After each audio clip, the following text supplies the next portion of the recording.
voice that carries them has kept me astray. Too soon to act on it, can we ever be?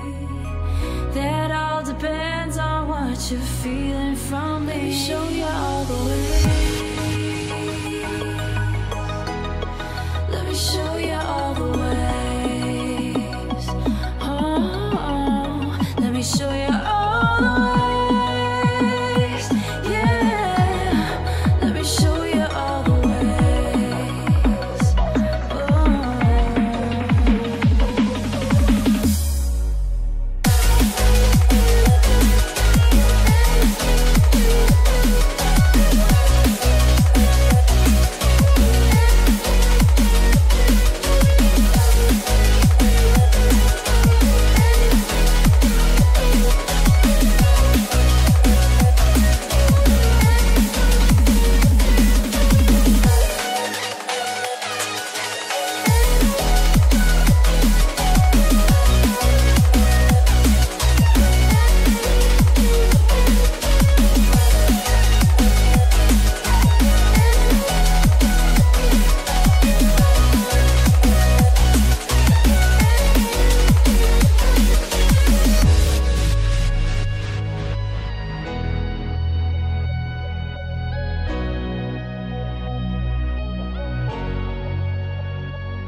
Taken by the words that you say.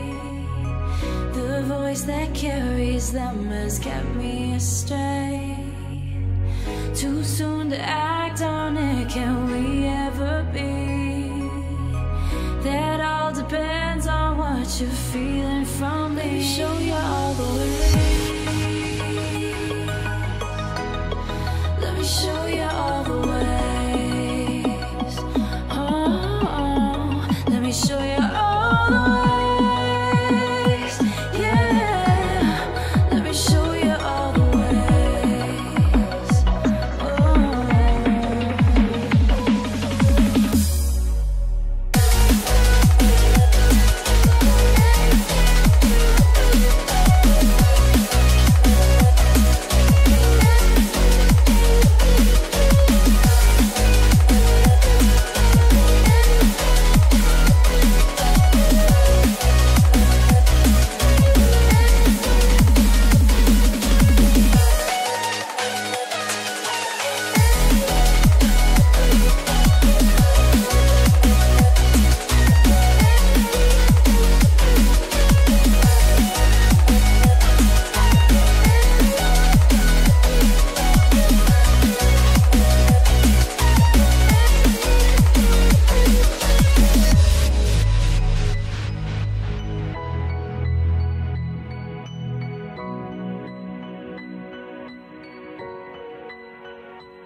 Welcome everybody. Who is here? Why not? Welcome to the stream, my man. Mr. Syrian, welcome, dude. What else? Yeah, welcome to the stream, man. Welcome everybody. Everybody else, lurkers, welcome. Let me lower the music here. Put this up, before I forget. Mystic Cities, welcome to the stream, man. And today, look at that. I have Unity open already. I don't know why I never did this before. Jeff, you need to think about things. So here's what we're gonna do tonight. I think we're gonna do some work on network sockets. So there is this little package that I got from the asset store. Very easy and is free actually if you guys wanna pick that up. At least to start with, it's pretty good. Let me see. Set store. How is it called? I think it's socket. I think socket.io. This one right here. Let me grab the link.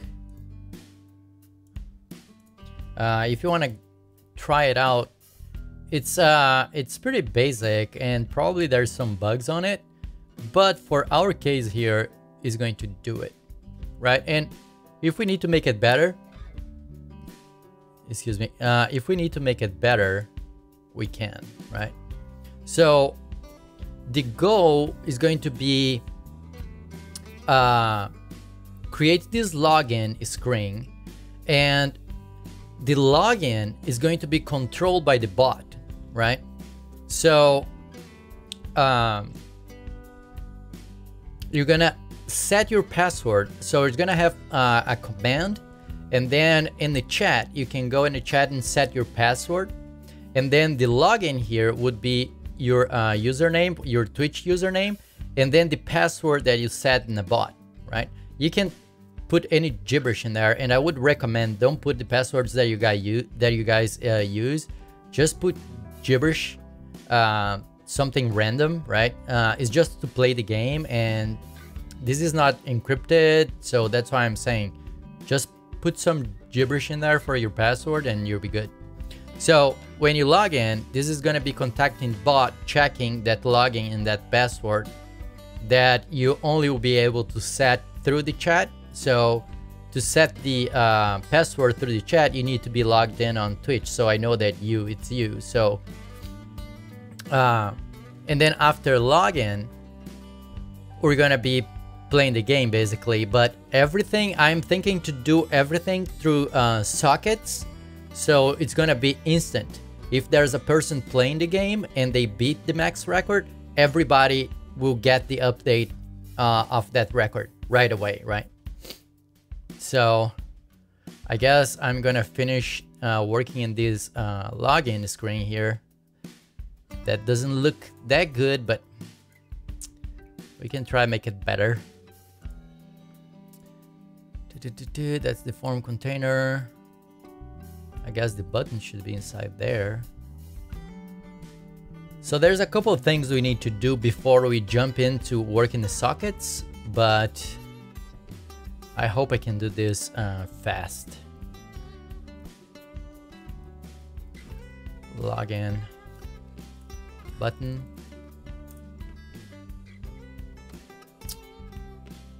Login panel. So where is the code?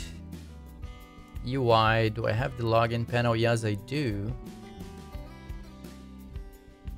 So we're gonna drag the login panel there. Let me see, what is this? What is that? So I guess I created the file, but I didn't start working on it today. Let's do that right now. Oh, I need to make this bigger, otherwise you guys cannot see it. 140. I guess that's the size I normally use. And let's do, this is not from mono behavior, this is from base panel. Okay.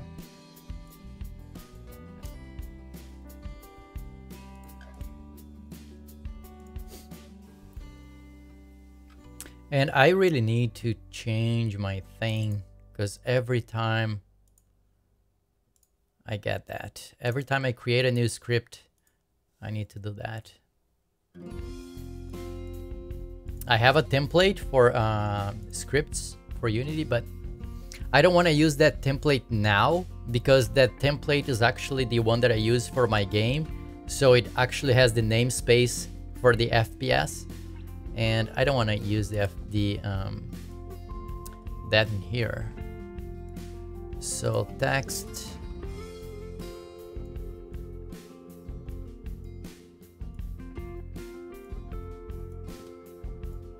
Something like that. I'm gonna try to do this as fast as I can, because this is not super important. So text, input field, text, so 56. So this will be 56, and then placeholder 56, and then let's do that. What else? I guess I changed that to be,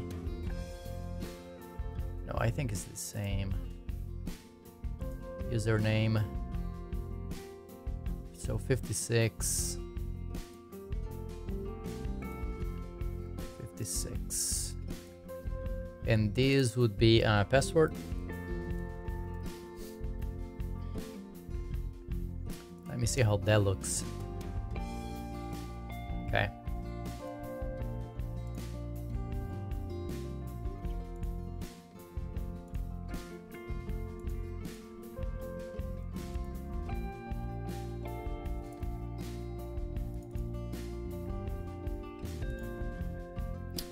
Where is the, there's another image. Where would that be? Like this image right here that's creating these round corners type of thing. Input field, placeholder, text, username. Maybe this one. The game, I'm taking a break from the game right now.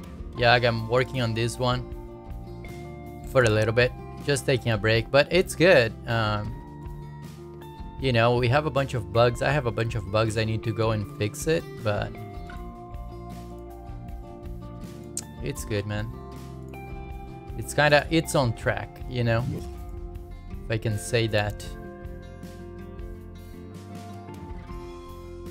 Where is that image? Do you guys see, like, where is this rounded corner image here? Oh, about this one? I hope by the end of the week I can give you guys a copy for this one. Background.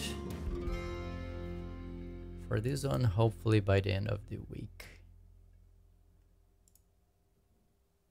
I'm gonna change all this because I'm not sure which image is creating that. Title.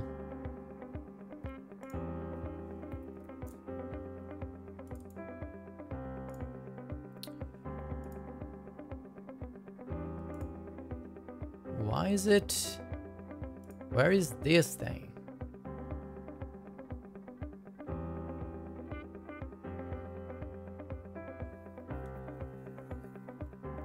Input field placeholder. Placeholder has no image.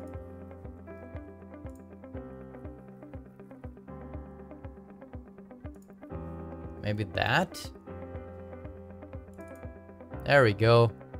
Dang, input field background.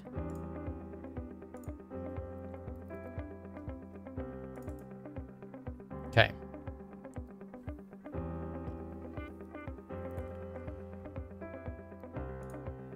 Title. This one, I guess we can do 0 on that one.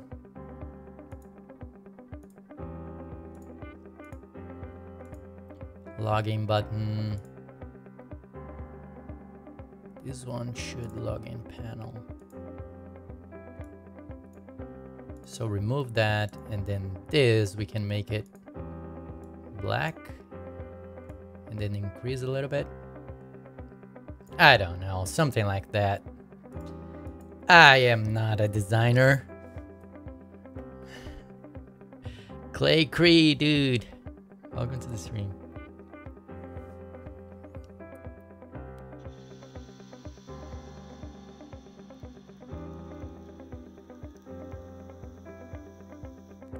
What? Socket IO? How is that even possible?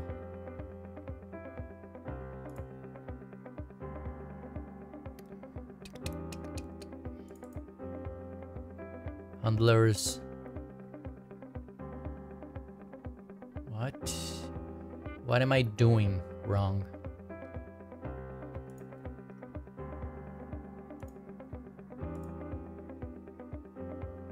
I tested and was working, so what are you talking about?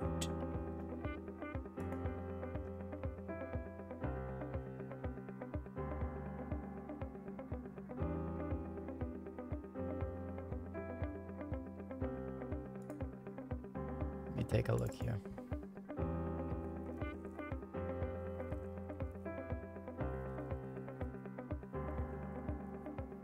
Where is the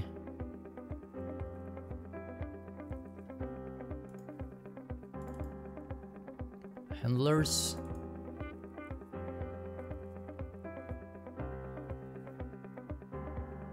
See, this script, it has some issues, but I wish my code was neat like Jeff. Don't do that. Sensitive. Welcome to the stream, my man. Welcome. My code's not neat, man. My code is something else, dude. Let me double check here. Info script.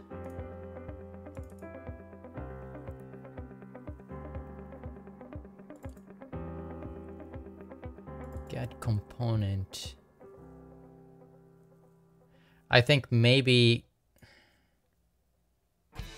on start, maybe one of those things are generating that error.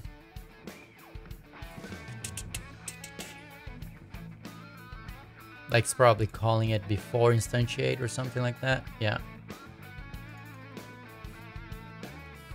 Handlers.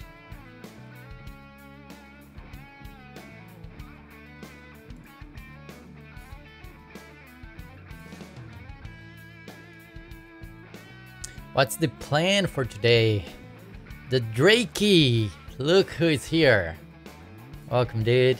What's the plan for today? Today we're gonna be implementing the login for that little game that we're making. And Science is gonna be connected to Twitch in the bot. Who's gonna be doing the authentication is going to be the bot. The stream bot, right? So you guys are going to be setting up a password with the bot. It's going to have a command. You type the command and then you enter your password as a whisper, of course. And when you run the game, you're going to have to type that same password to be able to play it. And that's going to be through sockets. And I hope to get at least that one going. Hopefully we got that one going. Set password, Hunter. Actually, the command is set password. Oh boy. Update. Why is this being dumb? Socket. Why is this being crazy?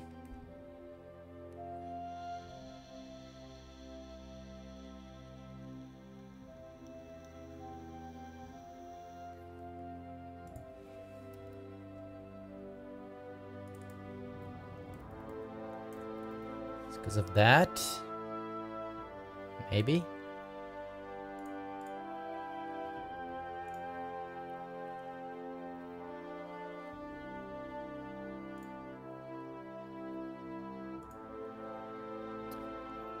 Oh, I have the game running.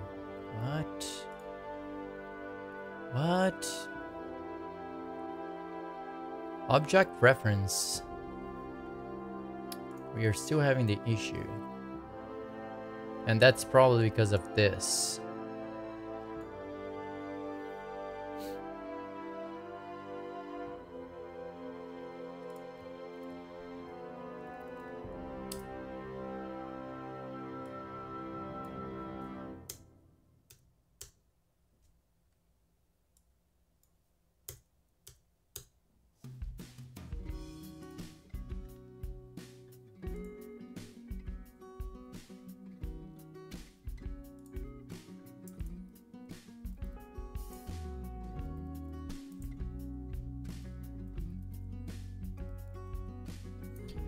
Let's do private as well.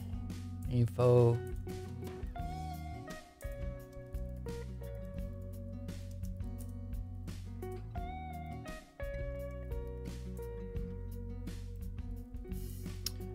The info. Sorry for not saying hi for so long. You've been lurking, huh? That's what you're doing. So if the info is equal, like this is what drives me insane. I was working on this today. Everything was working fine that way that I had set up. Now I'm getting a not set reference. That drives me insane. Why does it work and then it doesn't? I know that my code's not the best ever, but let's do the info equals yes. Find object of type. I'm doing that. Right? Don't complain too much, or otherwise I'm gonna put inside the update loop. The info.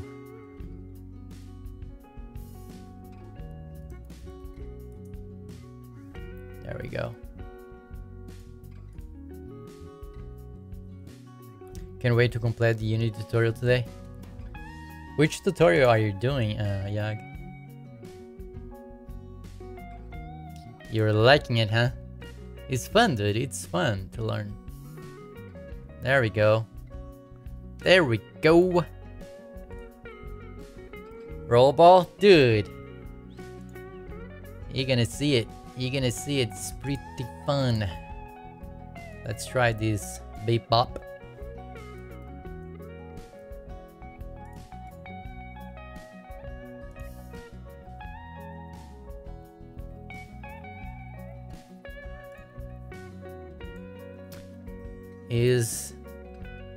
Yeah, so this is actually coming from the bot, believe it or not. That's actually socket that I can show you guys. Where is that coming from? So this is my bot, right? This is the code for my bot, and that would be this one. So right here, socket on BIP, I'm just emitting Bob back, right? And then name is Jeff's. So this is actually, I was going to say like socketing the bot. Is sucking the bot. That line is sucking the bot. And the bot is sucking back Jeff's. So that's how it's working. And then you would put here, why I cannot type in there, can I? Yes, I can. So you would do Jeff, Def, and then wherever the password that you enter for the bot, password. And that should be a password field. Password. UI. Input field. Oh, I guess the input field has a setting for that. Like which type? Navigation, automatic, content type, password. There we go. Still the same music. Yeah. Yep, I changed a couple of musics, not all of the music. So Jeff Dev, and then yep, there we go.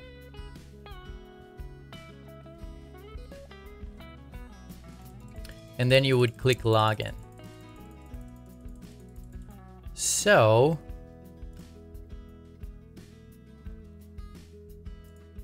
I guess the login panel could handle that. Let's do login panel. Let's go to our helper. Helper. Let's add that panel in there.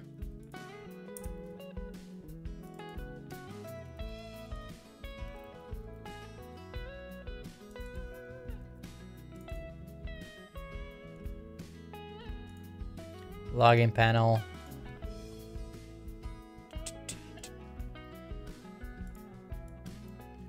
Paste that in there. Save it.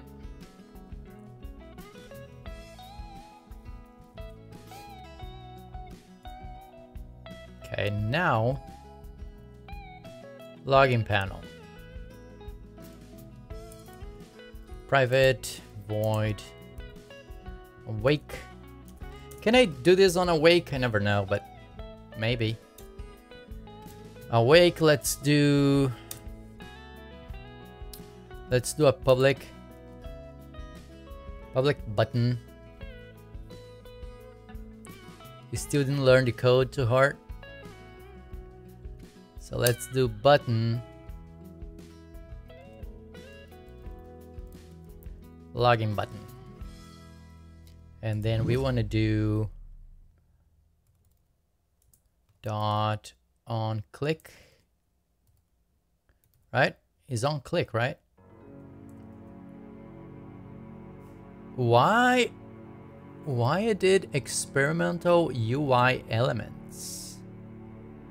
What are you talking about? UI. On click, there we go. Add listener, and then let's do on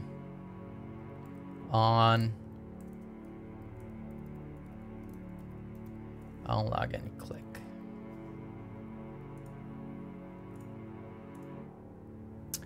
And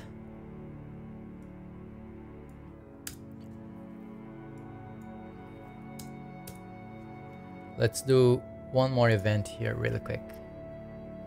So events, C# script, we're gonna name it event login click.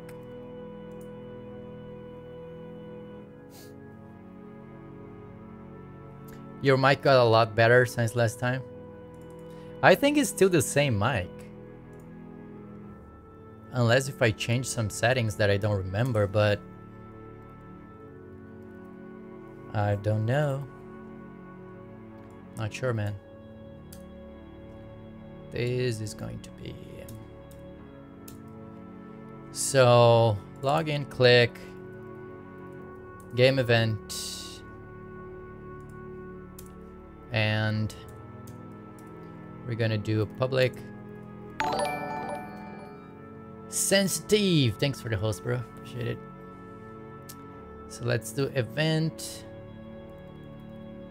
login click, right? And we want to do username. Dude, I was coding so much on JavaScript tonight that I cannot just do that. I need to say what it is. A string. Now I'm getting confused. Which language is this? string password.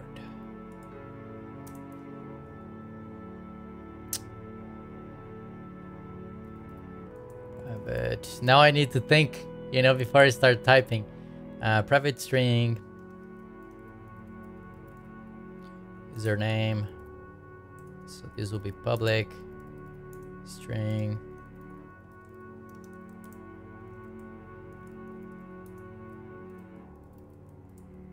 username set.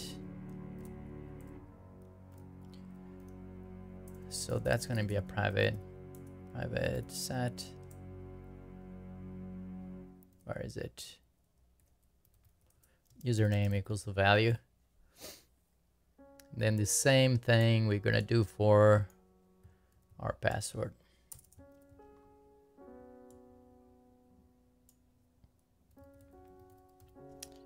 Password.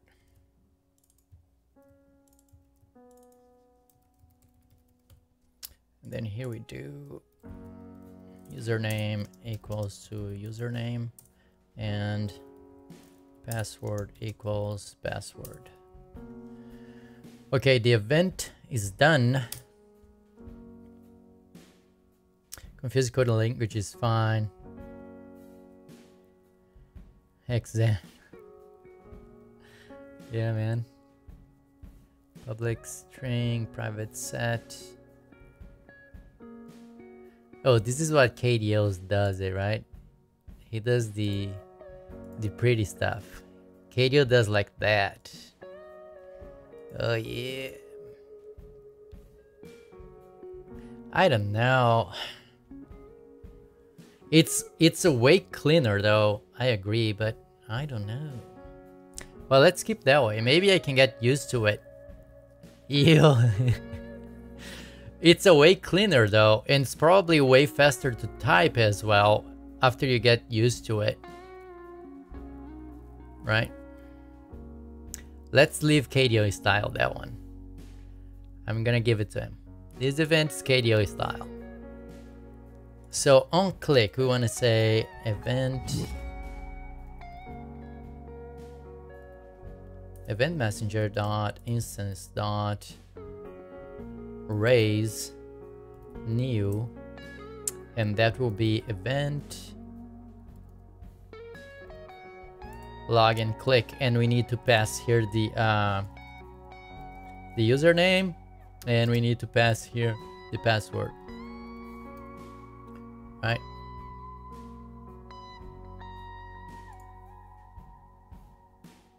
Why is it?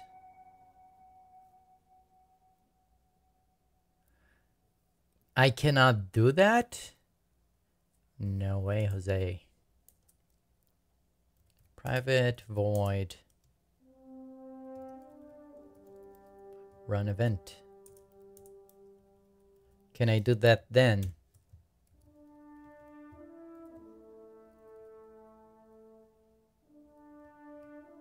Oh, this is a void. Why did it change for Unity action? Wait a second. Wait a second. Yeah, it is Unity action.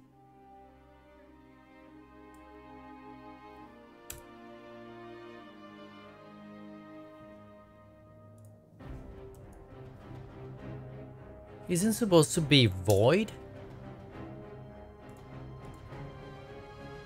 There we go. Why is it asks for a Unity action if you do this? That's super funny. That's super funny, but I'm not laughing.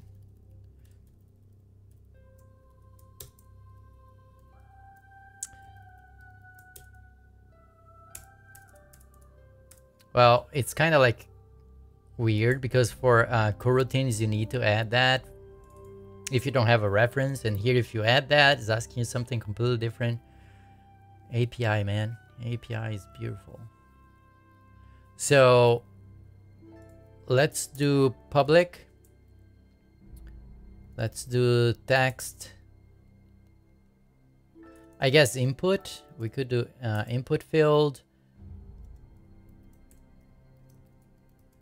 username, public, password. Good tunes. Stoken. Welcome to the stream, man. Oh, we have the bot? How do we have the bot? Did I enable in the last stream? Maybe I did. I was trying to clean it up my stream because there was too much stuff going on. I guess I re-enabled.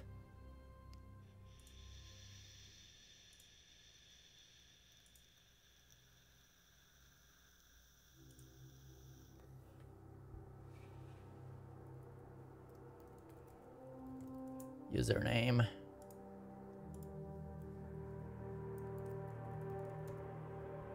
Password.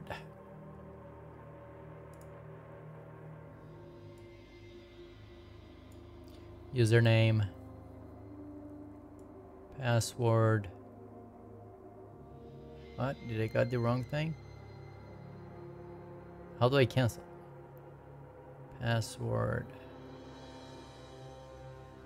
There we go. Password and login button. Okay. Once I had a project what I made.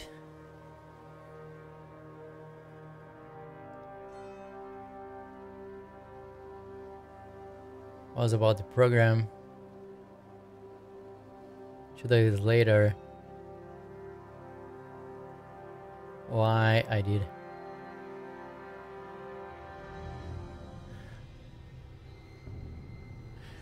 That's funny, man. So that, and then I guess we're gonna do the API lib. API lib. Let's manage things in here. So let's do private void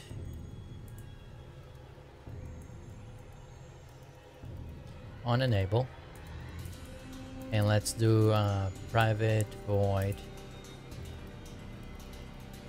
on disable, and then we want to do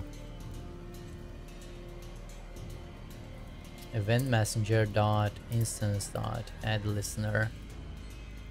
We're gonna do event login click on login click.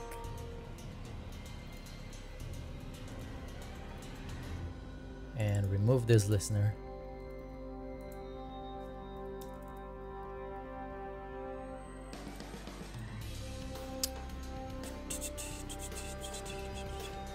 And then we want to do socket dot emit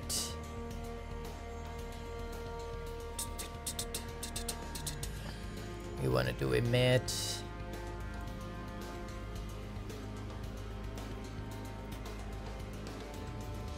user login, and looks like we need a JSON object here. Did you get a C on the exam? I got a C plus. Oh boy.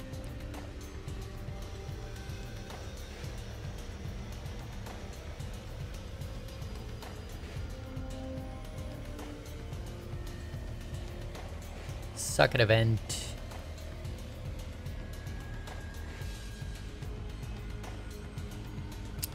What can I do here? Action, JSON object, JSON object. Do I have that?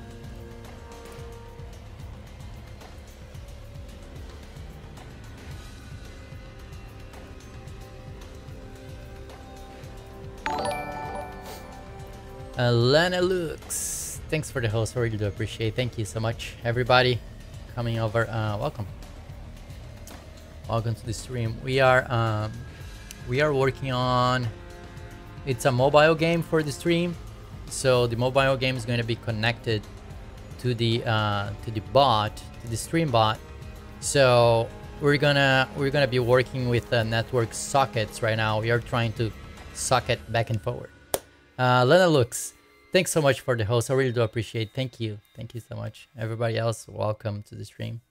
Yeah, so it's pretty much going to be network sockets, and then the bot that I have in the channel runs on Node.js. The bot that I'm talking about, this one that you guys see, the we have like the boss fight, we have the shoutouts. Thanks Yag for the shout out.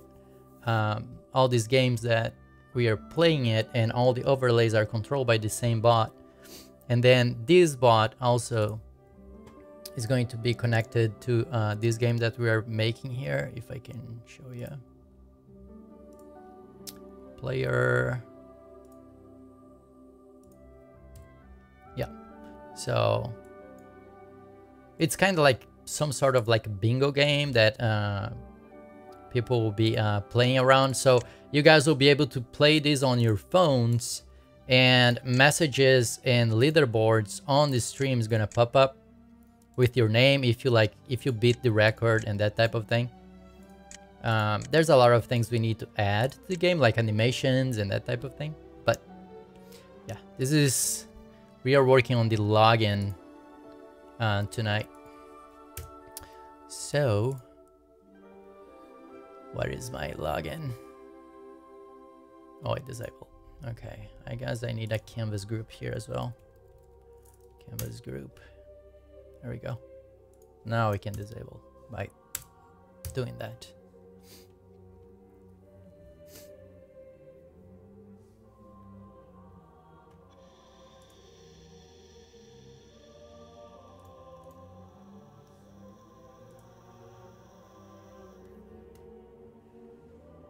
Where is this coming from? JSON object is part of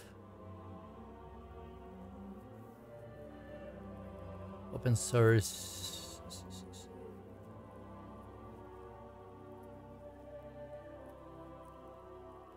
Array list. Dictionary. I guess let's do with a dictionary, because we just need to send two things down to the wire, to the bot, and that's the password and the username. Did someone say animations?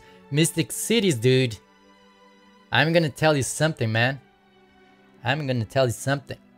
This game, watch it. Watch it. You're gonna be the man.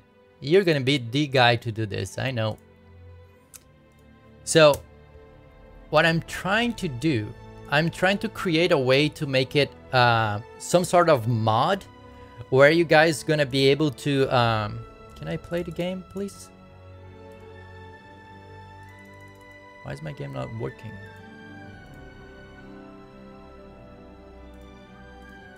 I literally just push play. Okay, but so you're gonna have numbers and tiles and all that type of thing. I want to make the game in a way that you guys gonna be able to create your own skins for the game. So you're gonna be able to send over, let's say, a scriptable object with the settings that you want, right? Like background, you could have you could make a sprite for the numbers with like tile borders, whatever you want to do. Even like sounds, I want to see how can I do that. And you could change the entire UI of the game, right, with the design that you want. I want to do that. So you guys that know better than I how to be an artist, that's gonna help. That's gonna help. Oh, and I want to add settings like, so the numbers, per se, the numbers here, you could go and a setting somewhere where you could, is the numbers panels? No, is these ones right here. So I want to have a settings that you could say, okay, in my skin, I want to have the numbers that way, right? Kind of, I want to see the background, or I don't want to see the background at all, or I don't want to see the numbers. Then it's up to you. Well, it's probably going to have a minimum, right? Kind of like a minimum like that. And even the background could be built in a way that would generate like borders for the tiles, or wherever you guys came up with. I don't know, you guys know better than I do, right? Textualize this. Instead of serializing an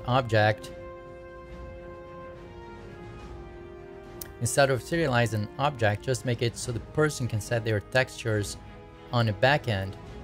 Yeah, that's true. I could add a setting in there that maybe you have a picture that you want to use your picture for the background, right? That could be an option as well.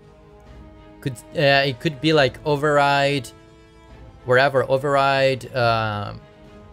a skin background or something like that, and then the skin background you could use the skin or custom on send basics for image to the server. Yeah, the thing is, the server is the bot, right? So I could make in a way that you guys would upload the image and then the server would have the image, and then everybody would be able to select that. Yeah, something that we can do for sure, right? But first we need to get the game going here.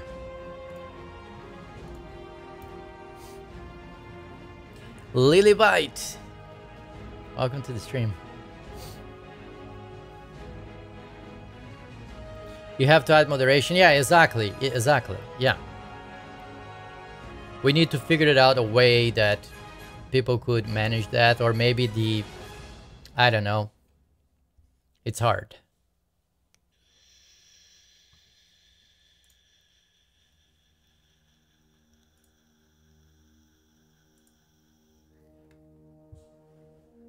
Can I do an array?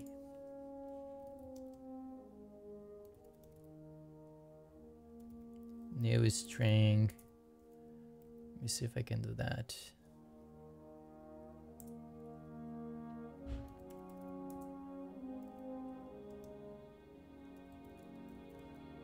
User info. Let's do equal to no just to see if that will take it.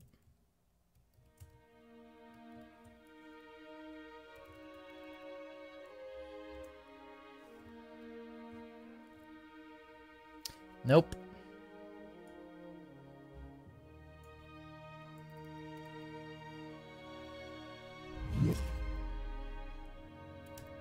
Dictionary.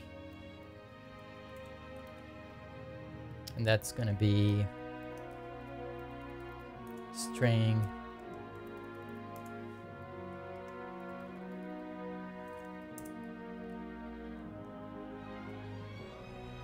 Why is it not taking my dictionary? You could make a server web page that displays the person image. Oh, that's fine. Yeah. I could create, because the bot, like my bot, it has a backend, right? So I have like all the plugins. If I can pull up the plugins here. So I have the slot machine. I have like the subs notice. And this is the game that we are doing now, right? So I could create a backend and say, okay, when you send an image, it needs to wait for approval, and then I would go there and say, okay, that's fine. Could be done that way. Okay, unsigned.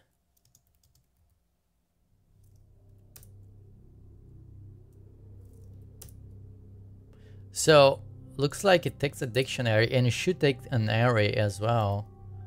It probably was complaining because it was unsigned. User info.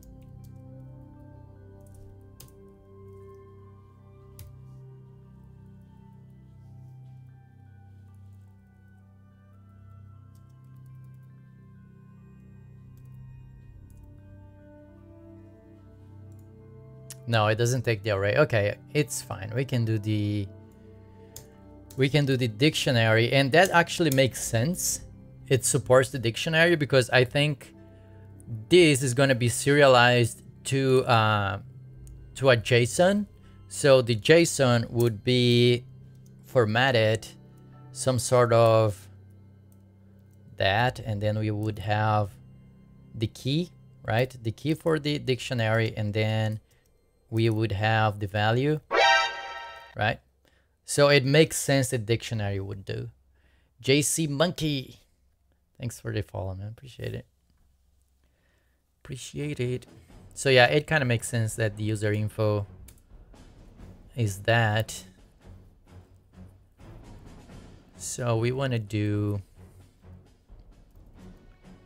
user info dot add, and then we're gonna say password, and then e dot password. User info dot add username, and then we're gonna do from our event e dot username. Maybe we can move them around.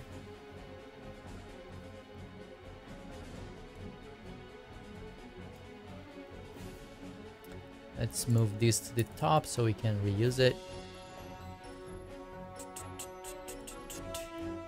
User info. Have it.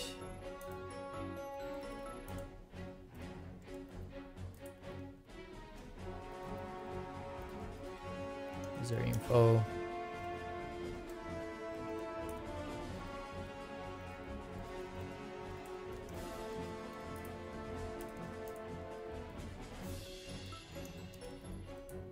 Oops, not a network view. New that. Now renderer. Return user info. Something like that. I finally implemented combat. New shaders. I got your link, man. Sorry, looks like I'm missing a bunch of chat here.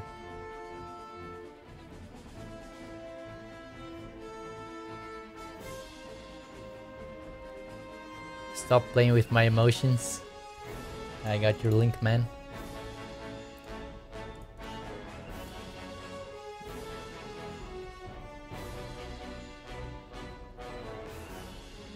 Oh, dude! I like the shaders, man. That's kind of like a cartoon type of thing. Not cartoon, but...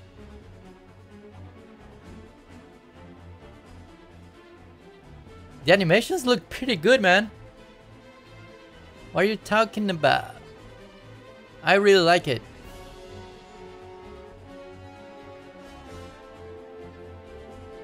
It's looking good, man.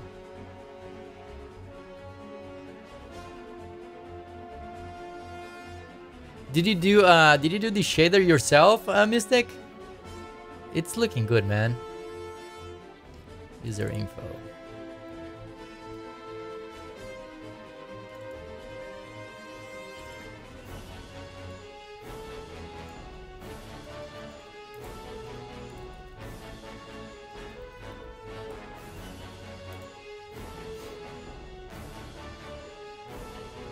Shader's yours.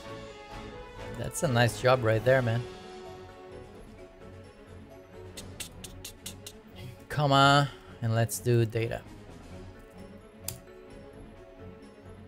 Socket emit. And I'm gonna do this. So everything is gonna be JGo underline, right? Because the sockets here in the bot are going to be listening for it. So we can do, dang, now I'm changing back to JavaScript. Socket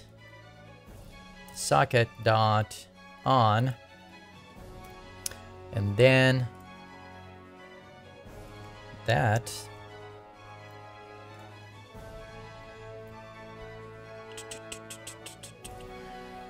comma function user info, right?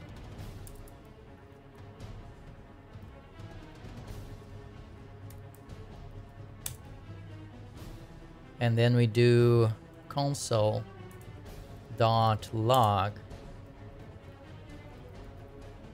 user info.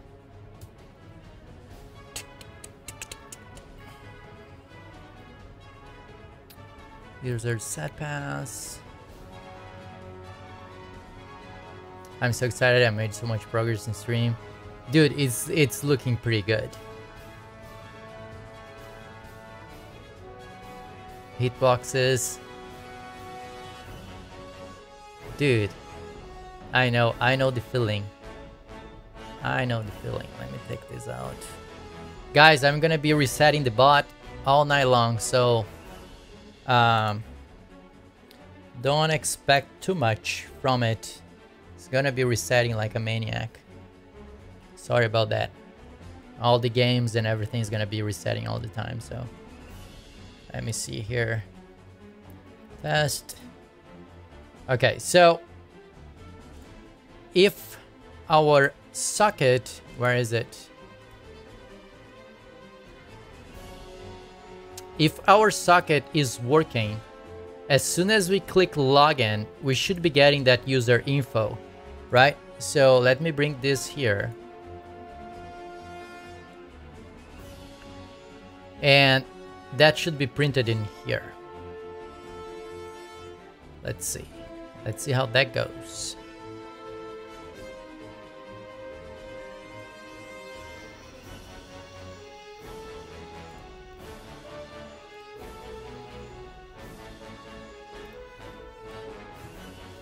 Jeff Deck. Jeff Dev in the password. The password will be password. So, login. Did the bot got that? Nope. The bot did not got that. Why? Why? Let's double check our code now. So login panel, on login click, and that was not even getting our thing here. So let's see, debug.log.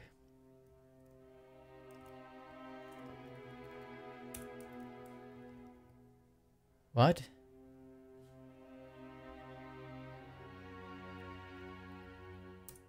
Using Unity engine, and let's do login click.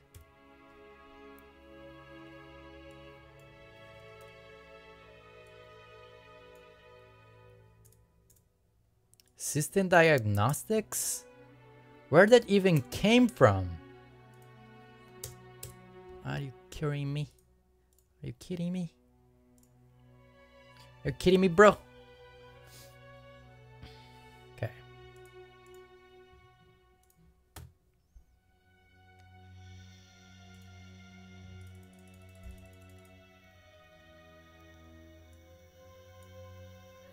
Oh yeah, boys. Let's do it.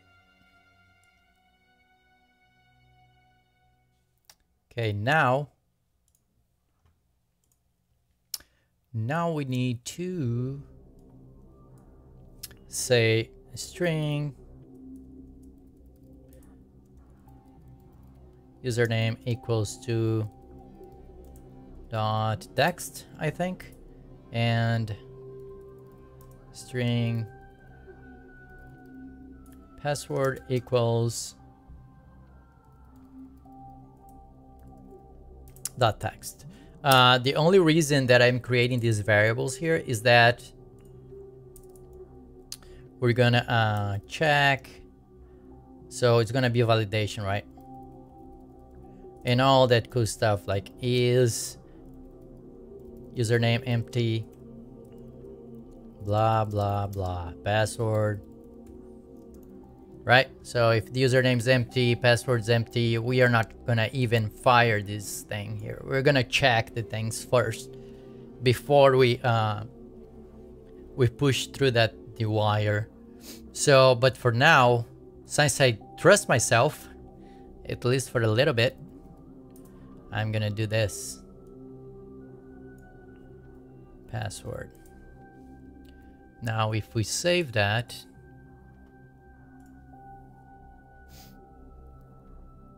I get food. Go for it, man. So now we should be getting wherever we type here. Jeff Dev password. Okay. And that is beautiful.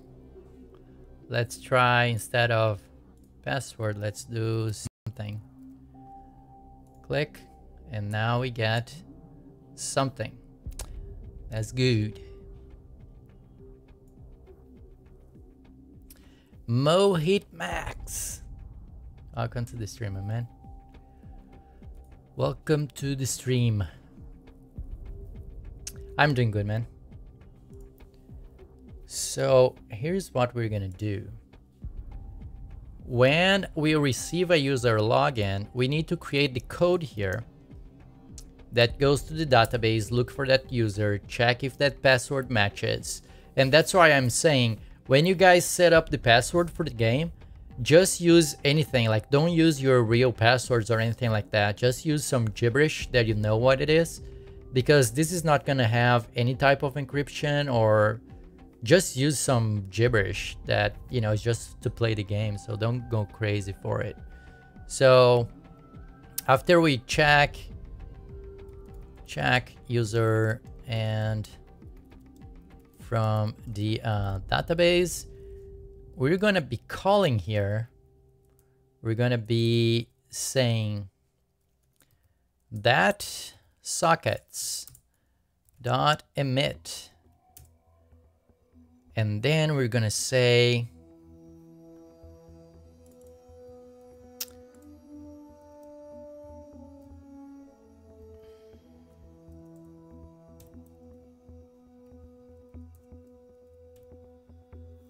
user login authorize. And then here, we're gonna be creating the user. That's gonna be just a stub for now, but this will be coming from the database, right? So the user that it's coming from the database is going to be something like this. We could use this one, right?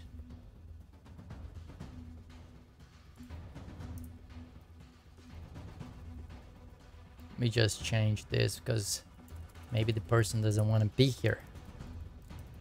Let's do Jeff Dev ID. I don't even remember what's my ID though. Jeff Dev, that's my ID. User right there. So that's my ID. XP. Let me do that.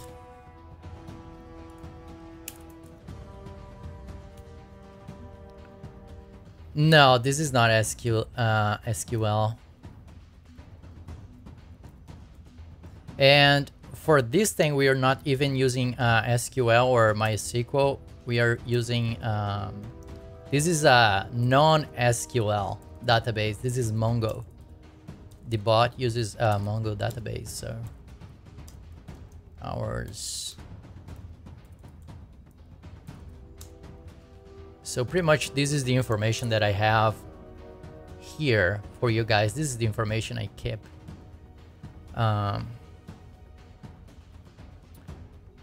So logo hours, I guess I have some hours, right? Let me give myself here 20. Let me give me some XP, and my level, I don't know. What's my level? I don't even know. So level 1003. Level. There we go. This could be 0. This is just internal. And then we pass the user up back to Unity. How much did I miss? Not much, Hitmax. Not much. I didn't even do any work in the database now. The model right here is where we're gonna be using the database queries, right? So I didn't do that yet. We are just doing like some stubs in here just to have something going. So we're gonna be emitting this. So let me save this, restart the bot and see if we are good. If I didn't make any mistakes, looks like I didn't. So we're gonna be doing, this is pretty much just testing stuff. So what I want to do here is socket.on, and then we're gonna do that.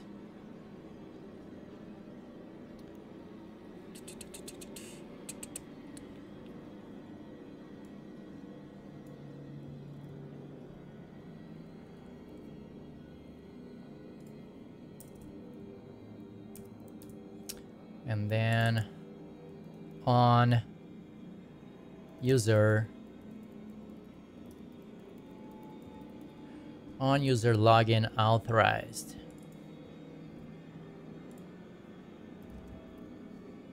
And then let's do debug.log e.data. So let's see what we get. So as soon as we click the button to login, we're going to be sending the user password back to the bot, right? And then the bot would receive that. So socket on user login. We're going to check password, grab the user from the database, and then call Unity back and say, hey, emit the authorized, right? And then Unity would be listening on that socket for the authorized on this method. Let's see if that flies. And then we should receive here, if everything goes well, we should see this data log right there, right? Give it a second. And let's do Jav dev, and let's do sum. There we go. That's the object that we are sending. The bot is sending for Unity. So we could say, and that's looks like we are getting in here, it's a string, right? So how can we parse that string back to an object? So maybe JSON object data user equals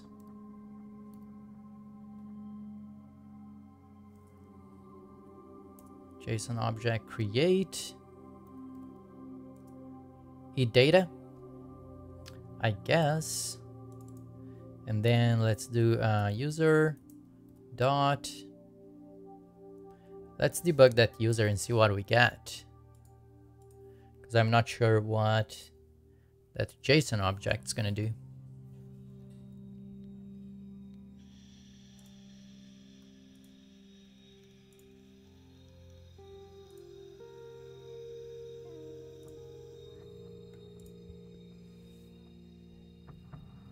What? Do I need to enter something?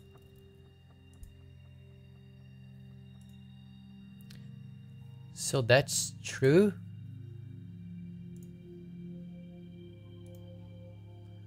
Go to implementation. So Boolean, float, There we go. Oh.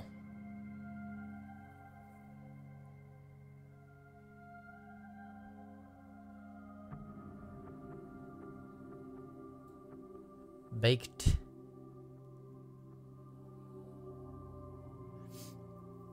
Password must be include at least one special character. How can we do that? The password can be anything. At this point, I'm gonna be accepting anything, right? I'm just gonna probably ask you guys to do, I don't know, a password that's not shorter than, I don't know, 5 characters or 6 characters. But you can pretty much put anything for your password. I'm not gonna ask you to do special characters or whatever.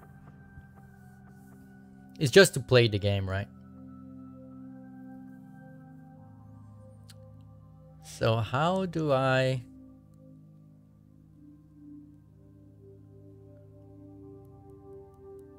remember working with this class, but it was so long ago.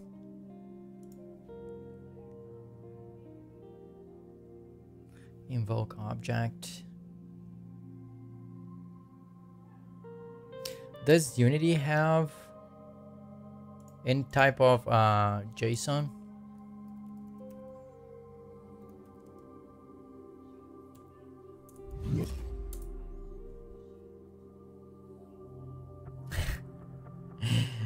I'm behind 7 proxies. JSON serialization. Okay, so looks like we need to have a class to JSON my object, blah, blah, blah. Okay, so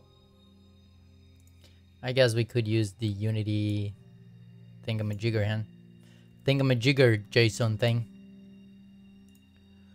So let's do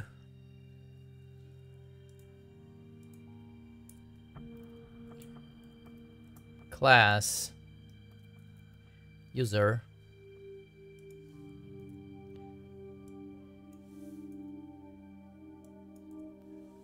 so this would be public int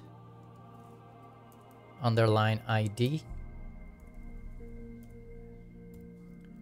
This would be public string display name.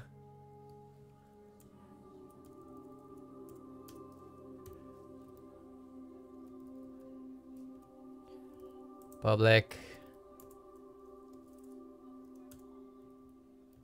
is sleep timeout. Is string name. So this would be, I guess, a string for now. Probably is gonna be everything string in integers at this point. It's not sleep timeout. String type. Just want to see if I can get this to work. Public string bio.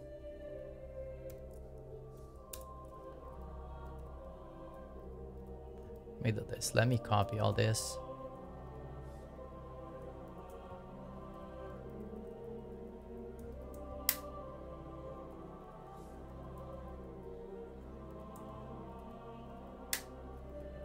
This would be hours.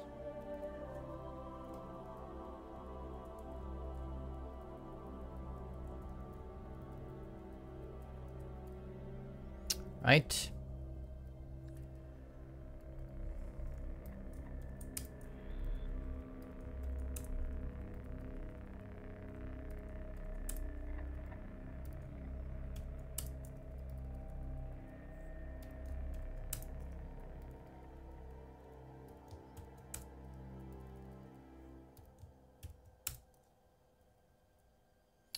I guess that's good.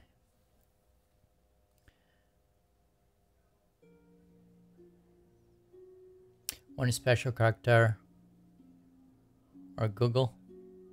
Yeah, the requirements for the password, I'm gonna make them, right? I can specify the requirements.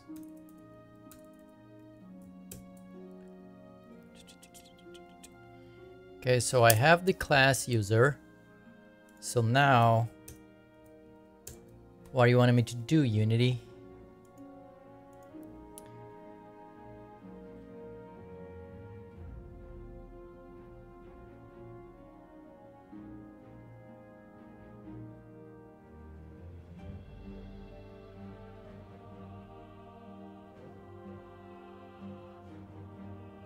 From JSON overwrite.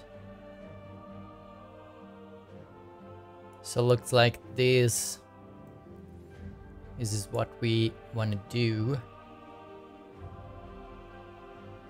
So data. So user equals new user.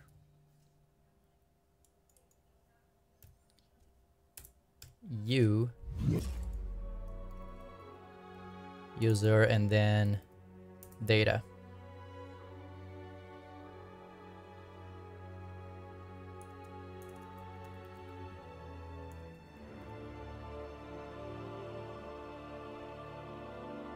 Oops. That's the wrong place for this.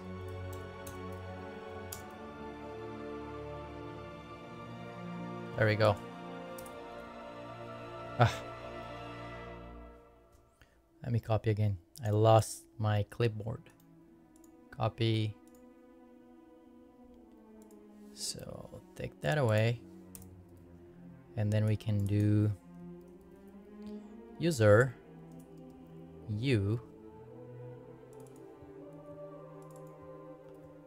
that and then e.data.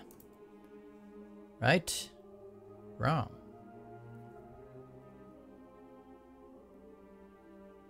JSON object to string.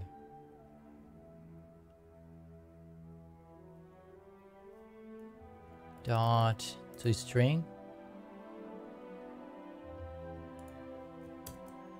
Is that going to work? Then we can say the user can play the game. And then here, just to be sure that we're doing that right, it's gonna be u dot display name.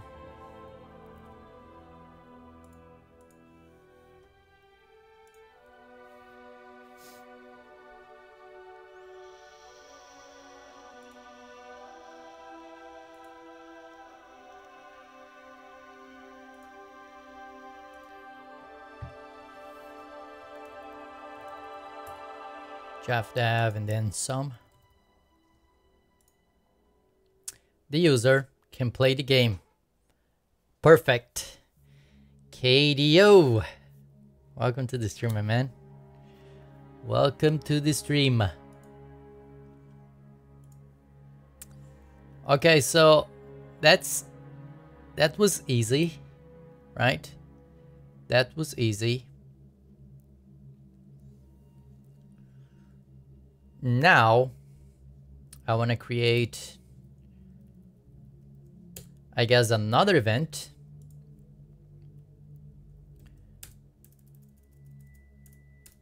And this user here, it needs to be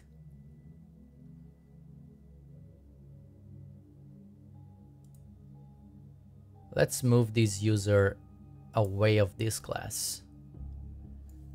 Comment this out. Let's move that user for its own class to its own class. Jeff, you don't know how to speak. Code, events, system. That will be, oh, so I guess I had a player here. Player data. Oh, I see what I was going for. Player data. Player data. So let's copy this thing here.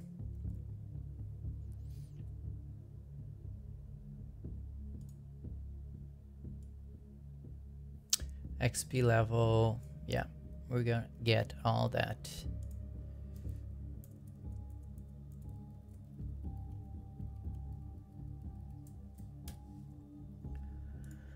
That I'm not sure. I think the JSON look for the exact same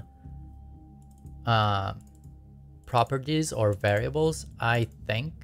So I'm just gonna keep it all lowercase like this, the same way that we have on the bot, so we don't have issues. And then here, let's delete that. And instead, that's gonna be player data.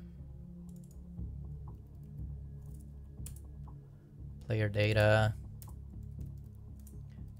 dot log.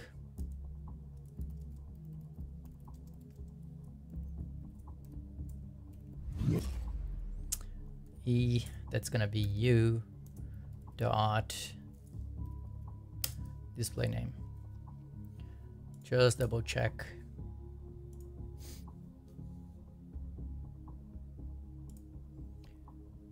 What is it? Oh, yeah, let's change that.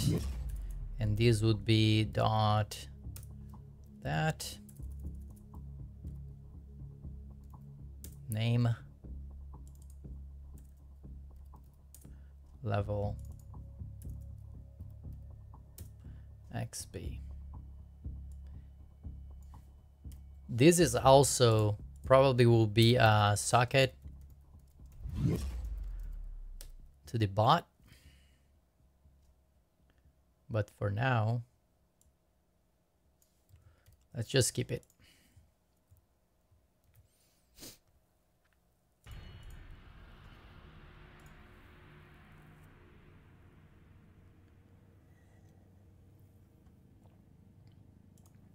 Did you forget to save anything?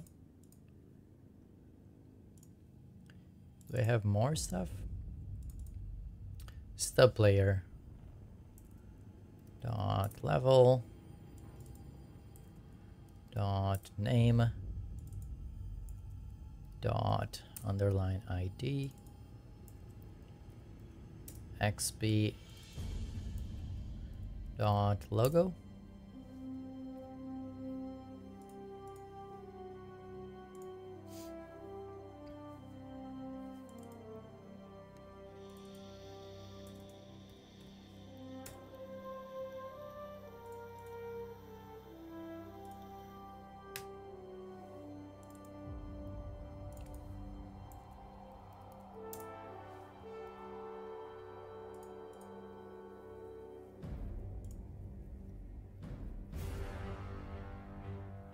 Are you guys leveling up? Because I can see you guys leveling up here. I don't know if the overlay is working. I know that the bots all messed up tonight, but you guys should be leveling up. And that, I don't have the password yet. I was thinking. Yeah, the player is Jeff Dev, so it still works fine.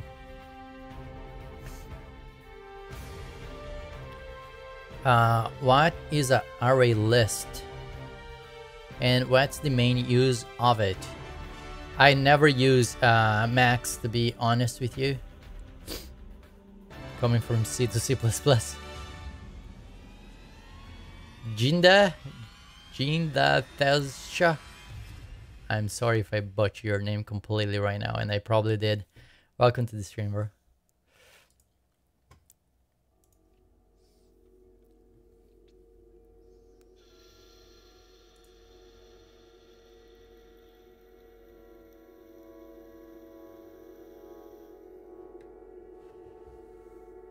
So where do we have our event here?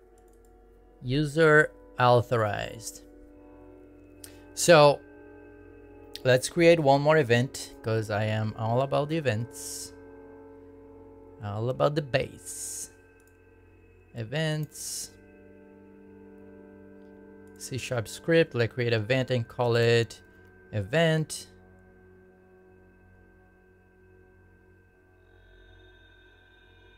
Event user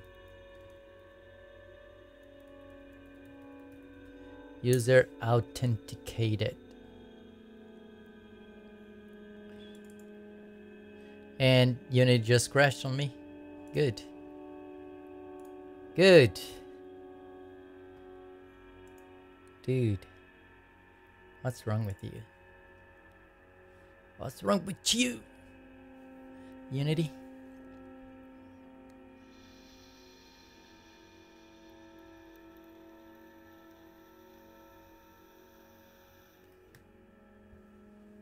Is it going to open today or I open my game? Oh boy. I guess I'm used to it. In a couple days, guys. In a couple days. We're gonna be back to it. I need to make a build for you guys. Oh yeah. Full of bugs. Full of bugs.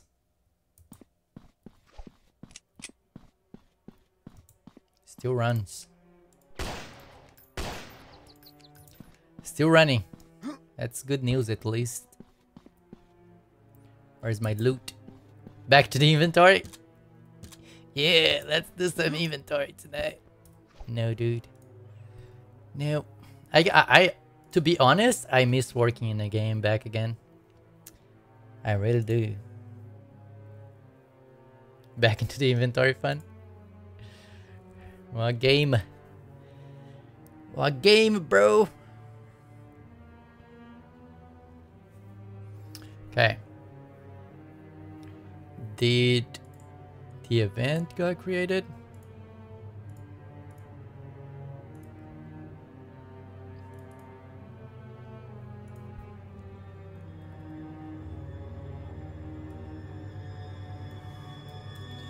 This is gonna be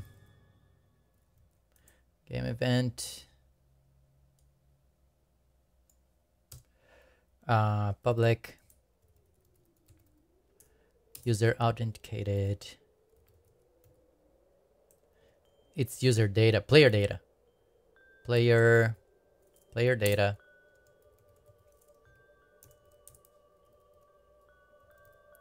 Private player data.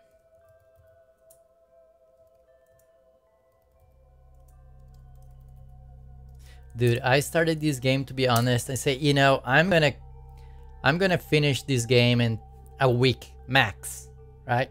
So like the game is so simple, it's not gonna be a big deal. Dude, we were working on it for like a week and a half. Well, I'm streaming 3 days a week, so it's been 5 days, and I probably worked offline like 2 more days. So yeah, it's been a week. So the game should be done by now, right? Should be done, bro. What are you talking about? Maybe it's gonna take me a couple more days.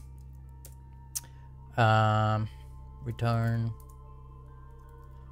data and set private set data equals value. Oh, let's do KDO style. Oh yeah. Let's do fancy stuff. There we go. And then let's do data equals data. Bam. Beautiful. Right? That's all we need. All we need. And then here we're gonna do event messenger dot instance dot raise new, and the event is gonna be event authenticated and then you. Let's call it data, just to keep it civilized. And then our game manager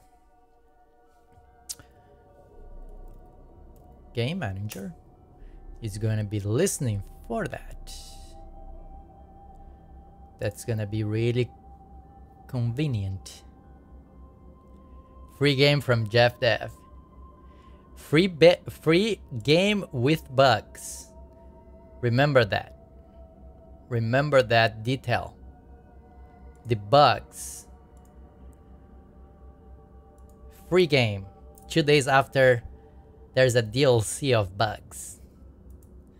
Instance.add event listener. User. Is it authenticated? Is it? Yeah. It is authenticated. And then the game have the player. Okay.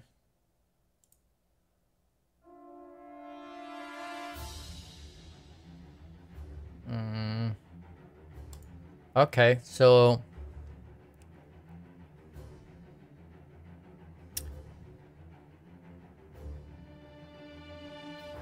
loot boxes. User authenticated. Let's do on user authenticated.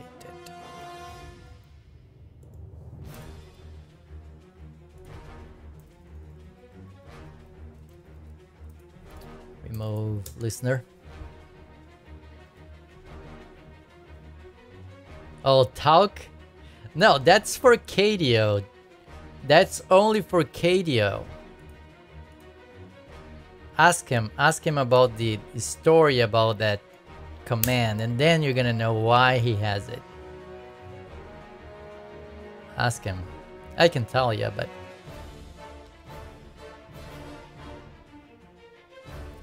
that's KDO command, because KDO, like, I don't know if you guys, he still does it sometimes, but in the beginning he was to be quiet for a long time, and then I made him do that command for me. And I say, KDO, you need to create this command, because when you're not talking, I'm gonna type that, and then you remember to talk or explain what you're doing. That's pretty much it.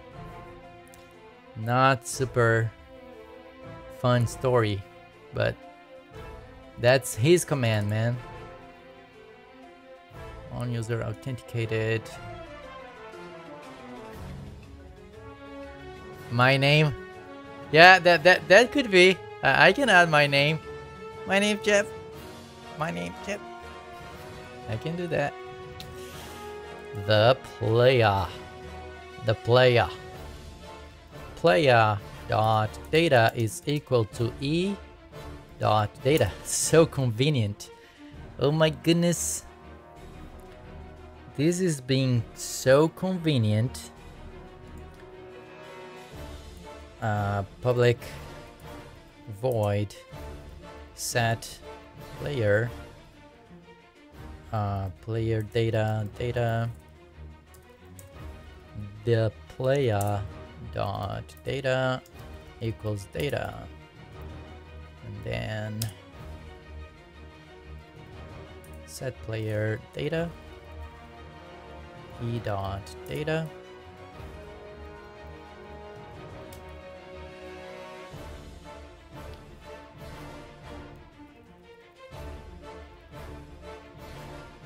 That, and then we need to do stuff here. Do stuff to start the game.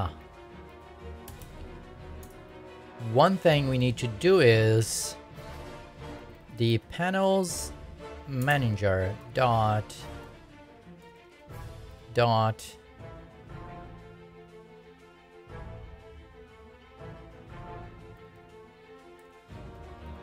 get panel by name helper dot panel dot login panel dot toggle panel to false. So we want to take the login screen away, and we want the panel game container panel.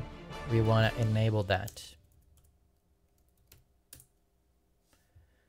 That's it. I got your link. I got your link, Max. Oh, I have 2 links. What are those? What are those links? They just worked. Yeah, man. I'm gonna have a first day patch bug release.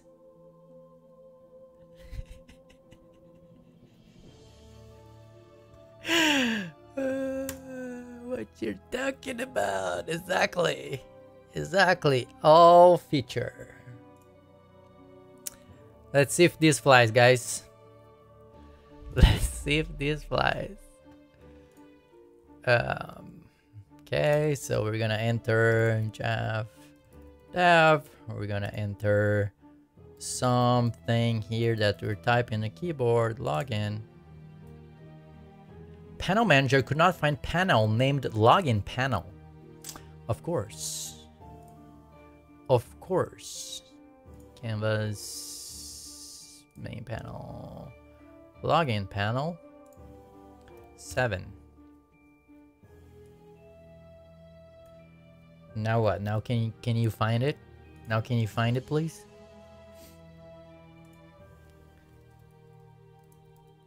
And then some crazy password and login. Now what?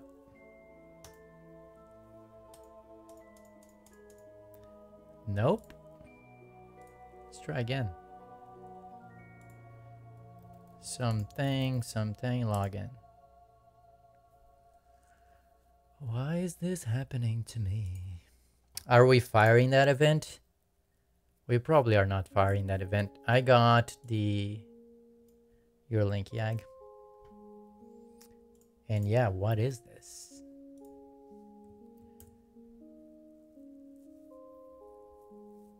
ISPs for messing up your internet, yeah. This is for the what is it? Open internet. It's not open internet, it's internet neutrality. That's pretty cool, yeah. Thank you to send it over. Yeah, but I don't think there's much we can do about it, because you know that guy wants to do wherever he wants to do, and he's the head of the FCC, so it doesn't matter. We like how many people filled it up, all those forms and stuff, and now they are saying, oh, it's spam, right? Yeah, I believe that there was a lot of spam, but a lot of those forms that were filled by people. And then even the ones that were filled by people, they were saying there's no substantial information in there that could make, because he wanted a person to go in there and write like 3 or 4 pages. Why? Because he, you know, so it's like, oh, there is no substantial information on the post, so we cannot make our decision based on, oh, I want a net neutrality, that type of BS. So he wants to do it. I don't think there's much we can do about it at this point, but you know, we can try it. We can try it. Yeah, we are not firing the event. Authenticated. No, we are firing. Maybe we didn't save. Add listener. I don't remember if I had saved that or not.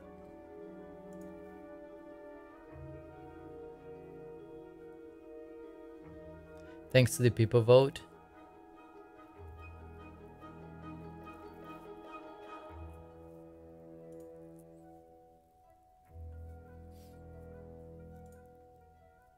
Yeah, and that's confusing because even the FCC is making it confused, so people don't even know. At least here in America, people don't. So, am I for net neutrality or am not? Right? So they are making it. I don't even like to talk about it because it upsets me. Come on.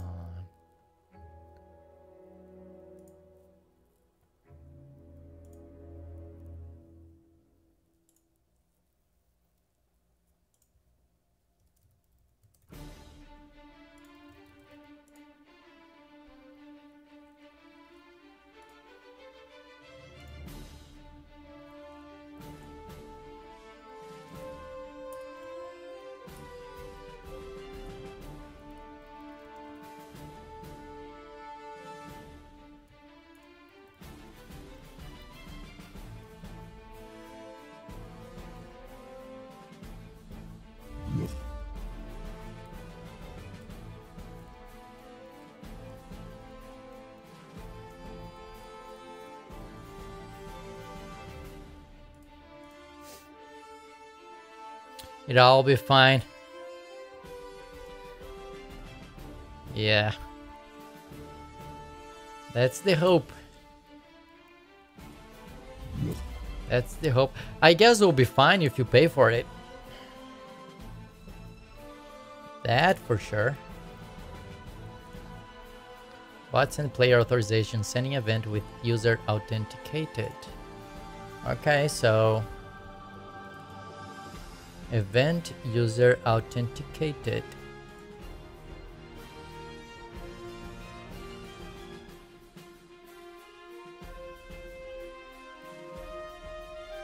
Toggle panel false.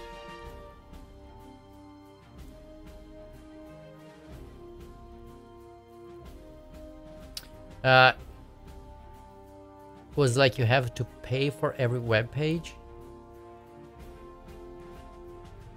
Yeah, people who don't mind paying for everything. Yeah, that's for sure. It's gonna be fine if you pay for it, you know. That's what I think. But it's kind of like, imagine, because now the ISPs are services, are considered like services, right? So that's why they cannot do this type of thing. If you put in a context, if we were talking about electricity and this was happening with electricity, the people that run the electric company, they could tell, hey, you can put this oven in your kitchen, but you cannot put that one.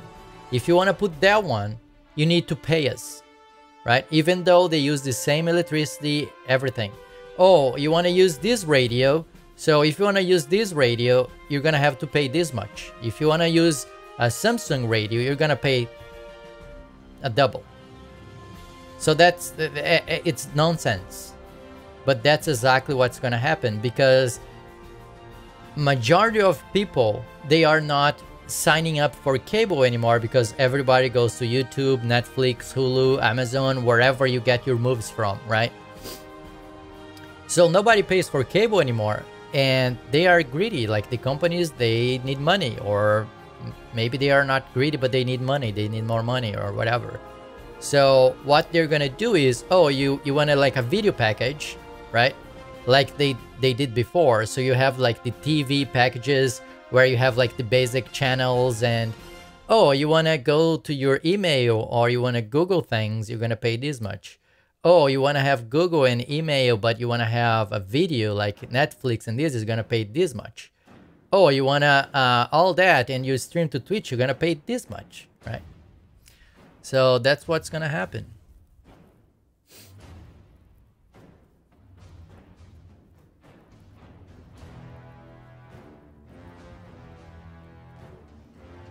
And one thing that my ISP started already is, you know, that mobile data, you had like, I don't know, 10 gig or like 1 gig. And if you pass that, they charge you. My ISP is doing that already. So if I download too much stuff, even though I have the speed, I already need to pay them more money. Otherwise, my internet get capped. Actually, it doesn't get capped. They keep the speed, but I need to pay like $10 every 100 gig or something like that. So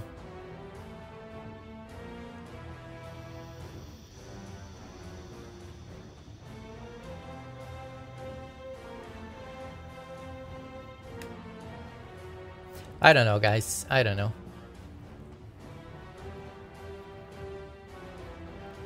I just don't like it. I don't like that guy to begin with.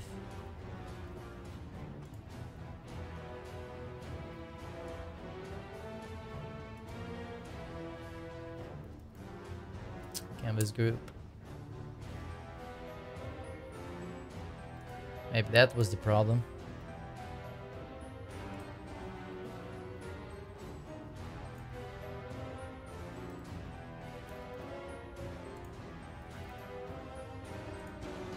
There we go. It's pretty quick, dude. It's pretty quick.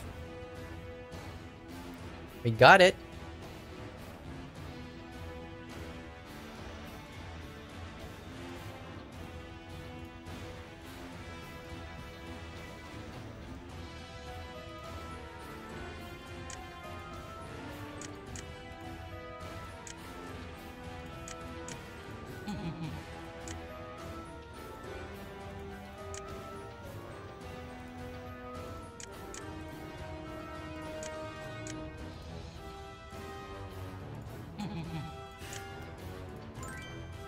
Oh, I got an angel. Come on. This game wants to destroy me.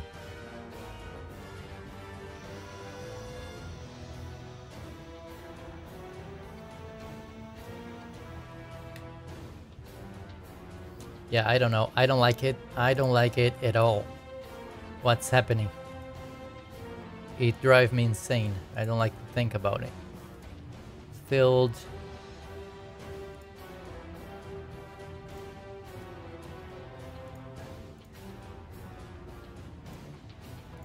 Oh, I kind of like that. Highlight color. Let's do that.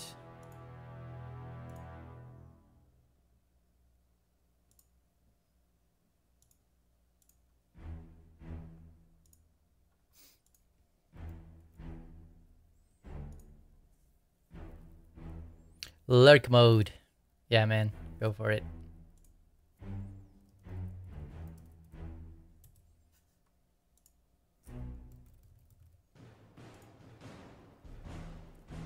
It's working pretty good.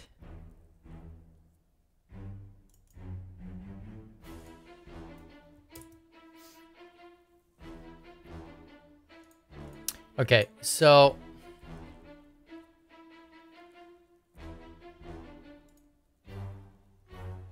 now let me think, because after we get logged in,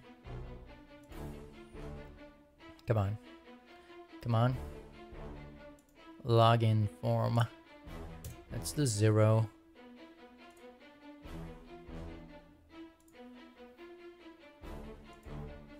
One. What do you guys think? Should I have like a button here somewhere that would be like start game? Or should I have some sort of menu? Maybe that would like hovering on top of the thing here, and you could have a button like start game. And then when you click start, that would go away.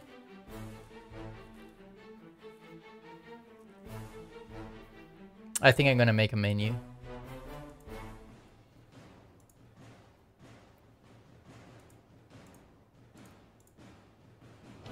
Let me create a panel here. That's gonna be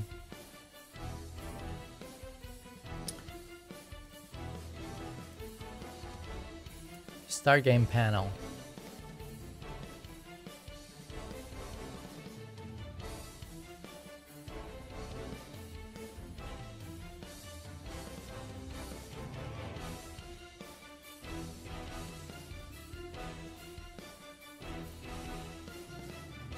Okay.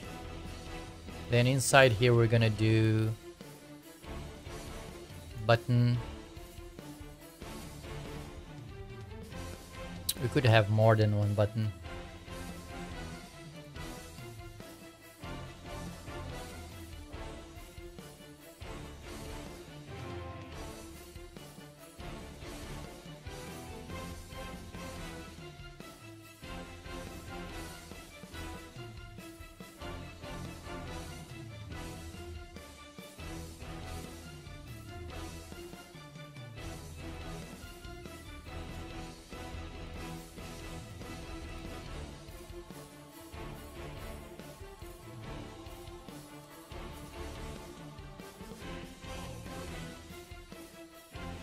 Okay.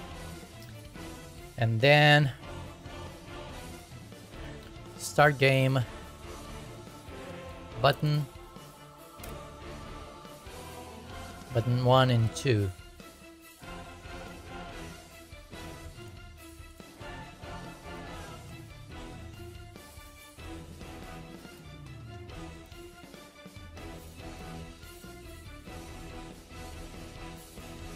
Something else. 56.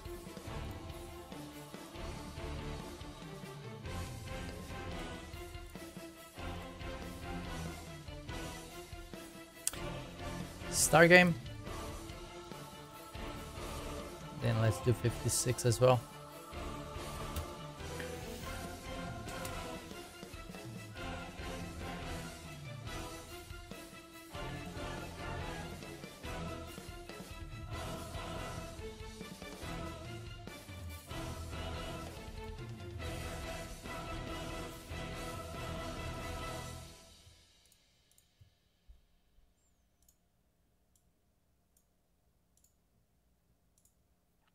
Start game panel. We need that.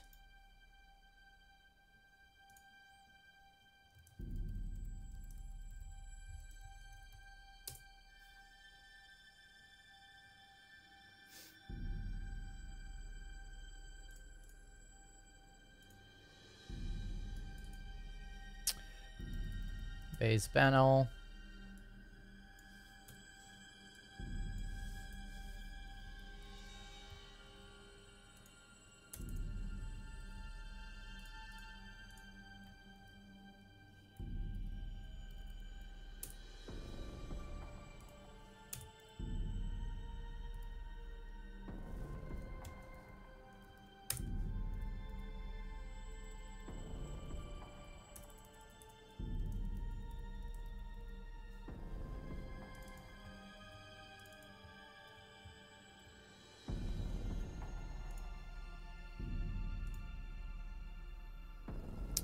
Start game panel.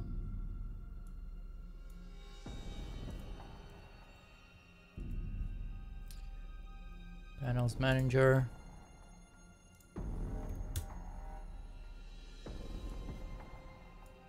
There.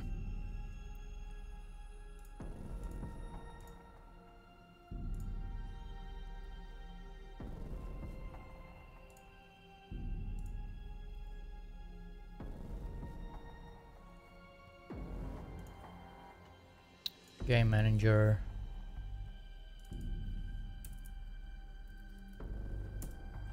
Start game panel. So we showed that one.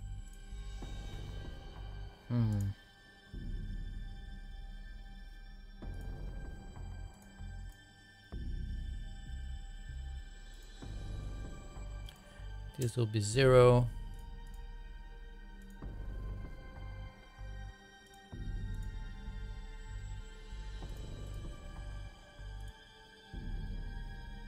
Start game panel.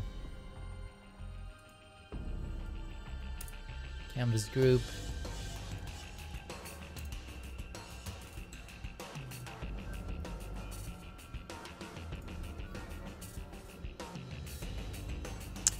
Oh, the login panel, we need it.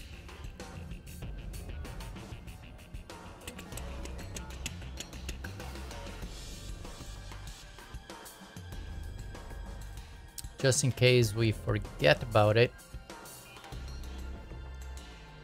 Let's take this. When we start, oh my goodness. When we start, we want to show that panel.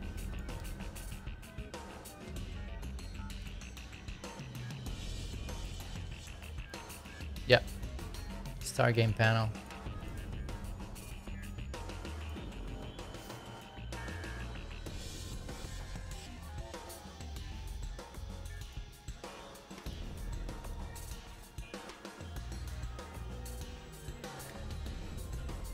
Nope, that's not it.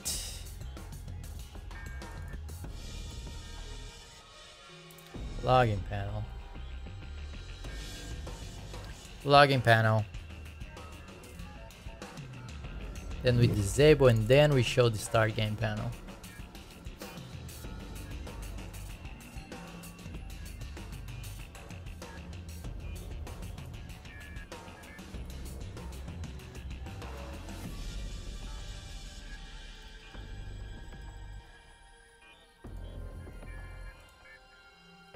Start game something something.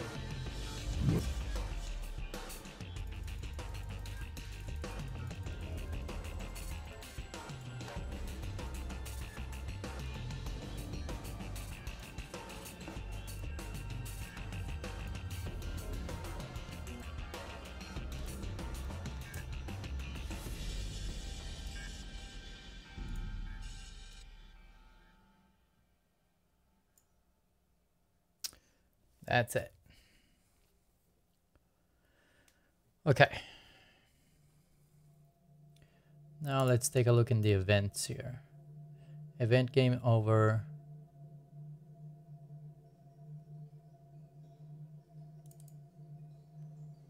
Event start game. Okay, so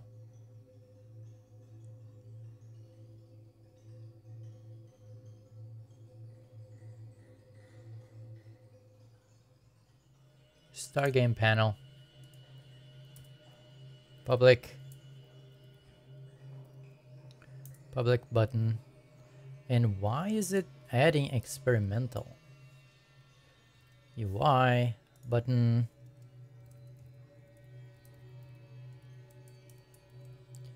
Start game button. Private void awake dot add listener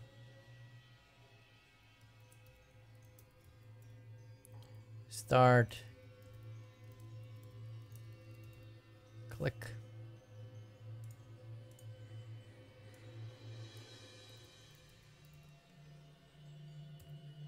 and messenger dot instance dot raise new start game.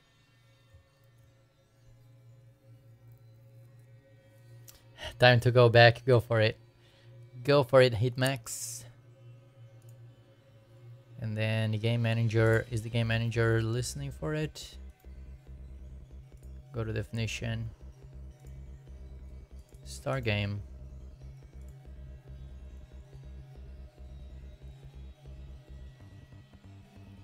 Okay. Looks like it should work.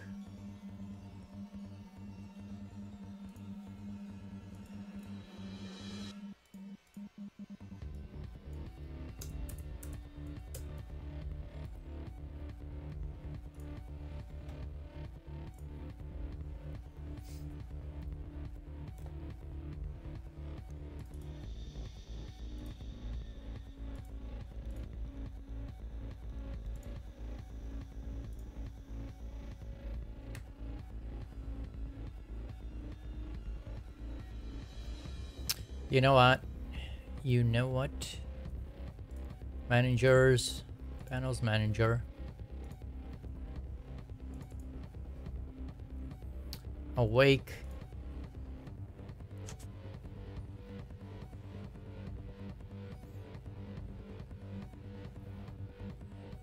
What is the variable? panels.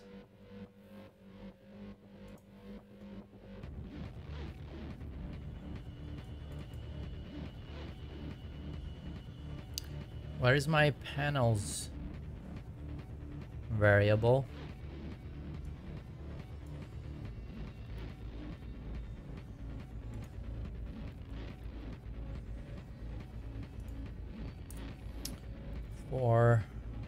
Let's do a for each now. For each. That will be base panel.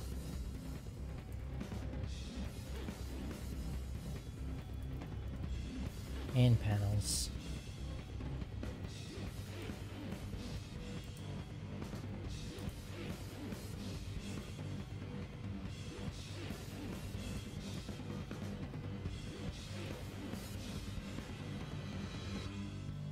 So we disable every single panel when we start.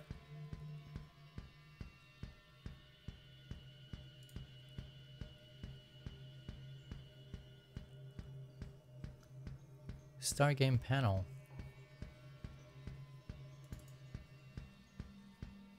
Oh, the button. I forgot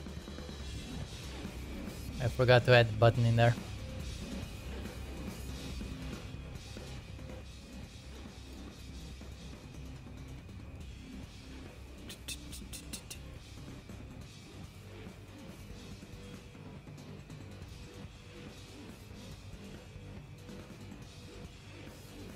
So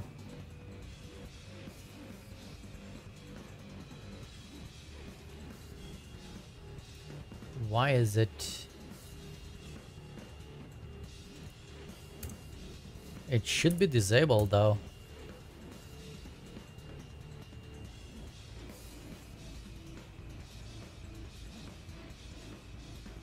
Panels manager.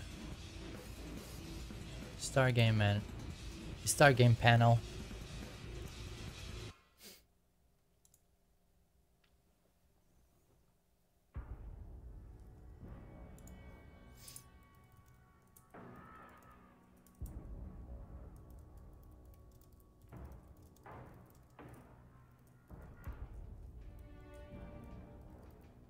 Panel name.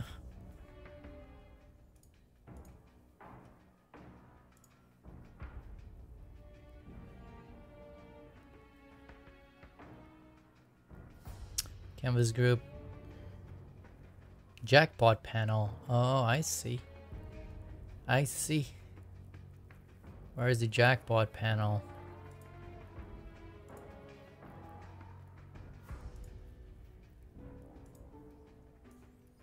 That was happening.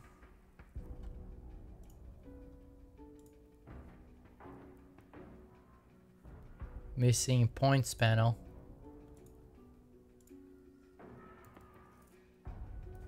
Canvas group.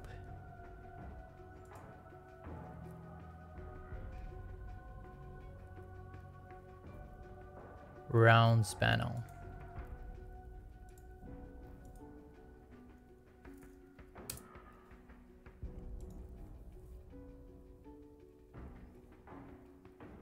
Jesus. Max score panel. There we go.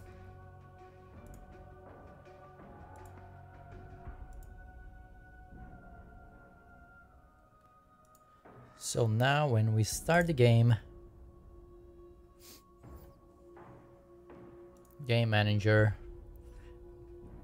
I'm gonna have to be managing these panels better. But panels manager,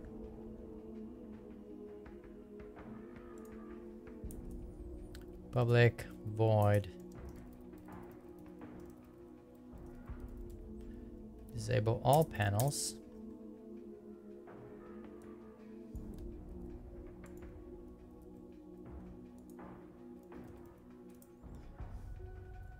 And then on the games manager,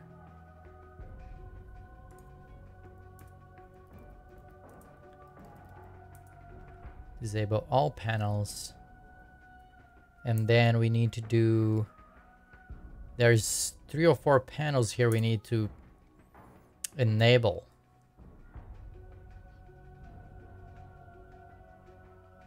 We could create a method on the manager, some sort of enable like the game panels. For now, let's do this.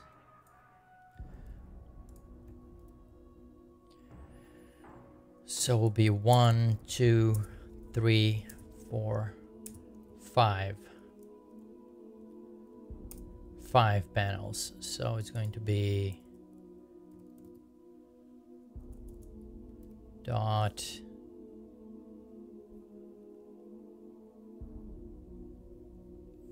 I guess we need to add that.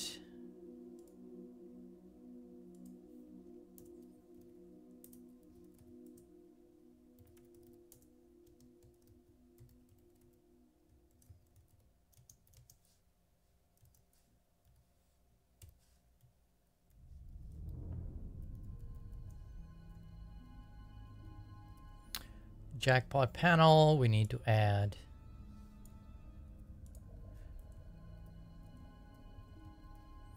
so it's going to be the jackpot, it's going to be the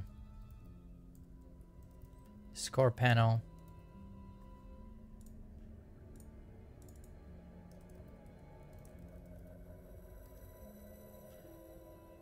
and then the rounds.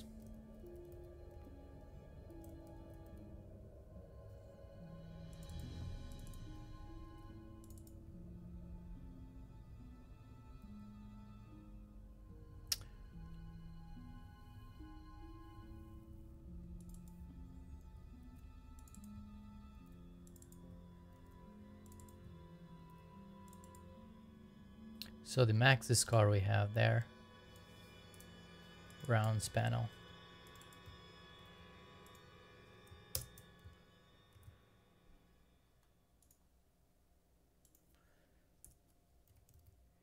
Jackpot panel.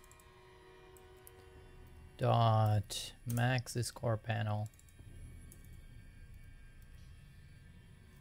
Score panel. Rounds panel, numbers panel,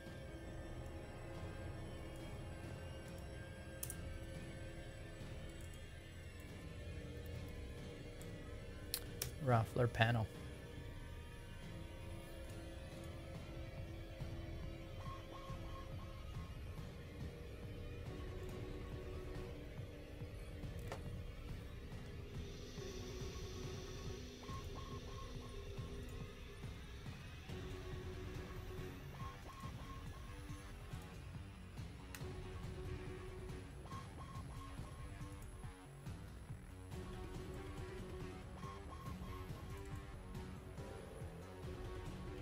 Jackpot panel.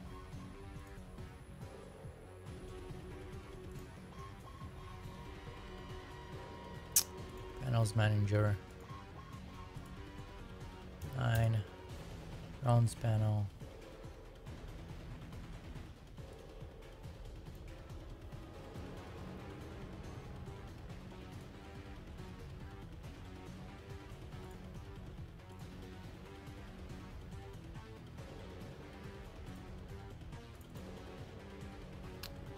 Jackpot panel.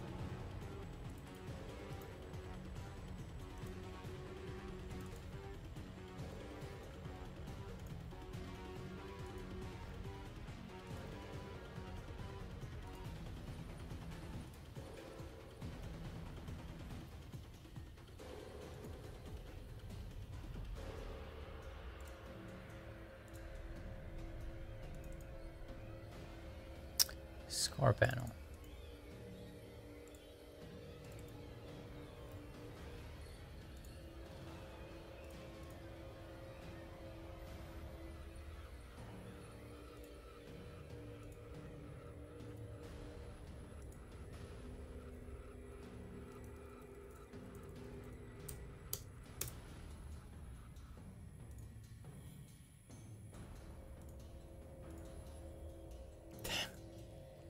I probably change all the names. Browns panel.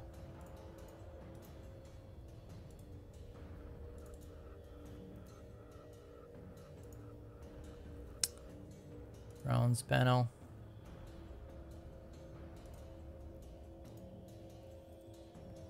Maybe I should change that to lower so it doesn't matter the capitalization for the name. If we just send the name, it's gonna be unique enough. Numbers panel.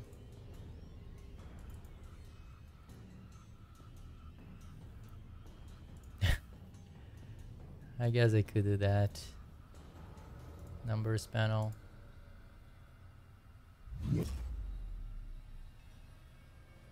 What?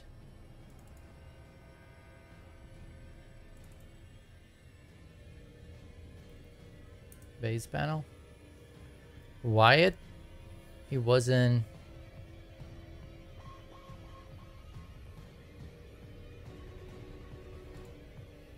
What?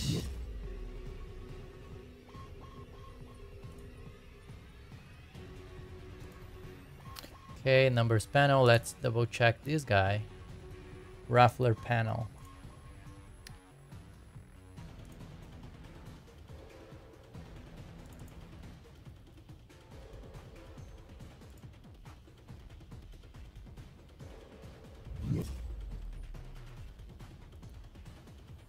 Okay.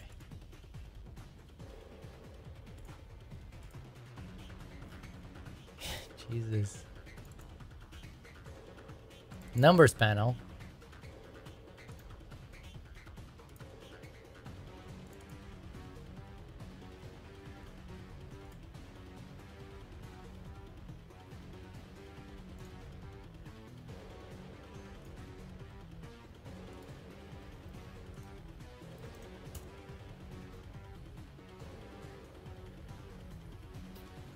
Numbers panel.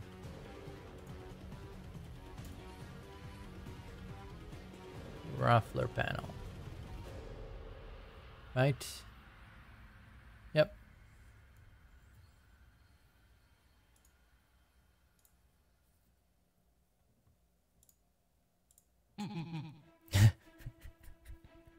What?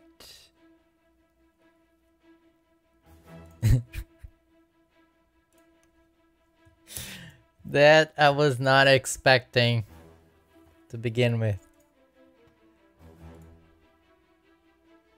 Come on.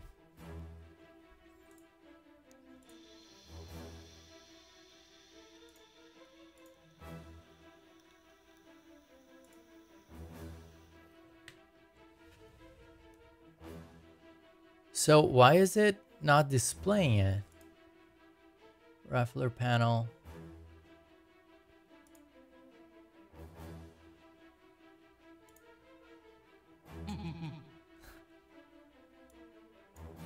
Okay then. Game. What? What did I do?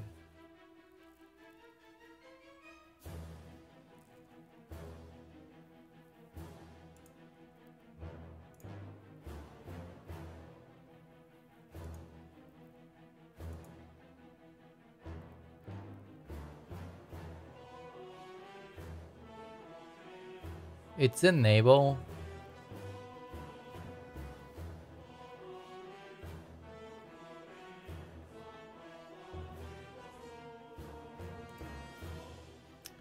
Logging panel. So it's 0, it's not interactable.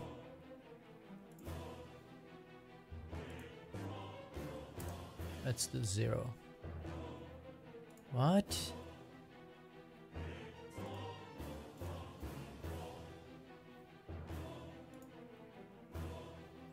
Game container. There we go. Game container panel.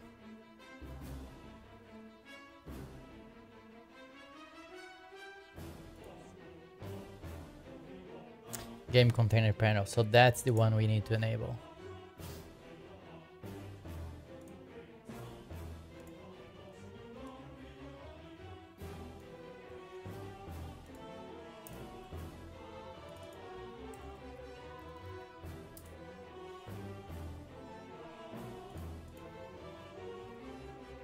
Oh, and we also need to enable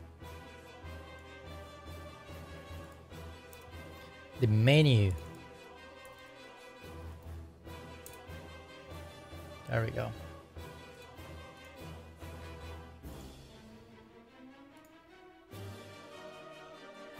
I guess no. That's already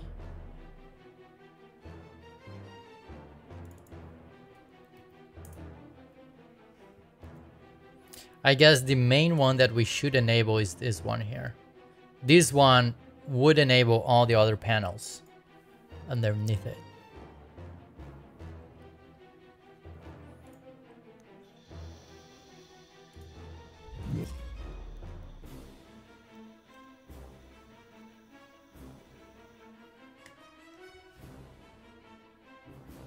But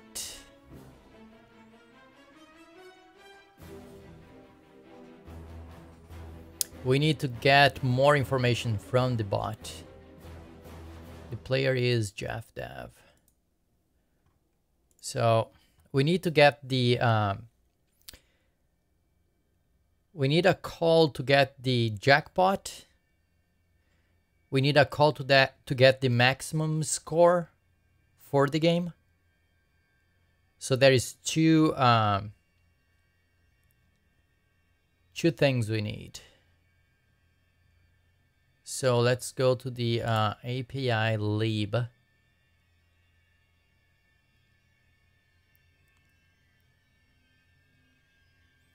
On start, let's listen for jgo on max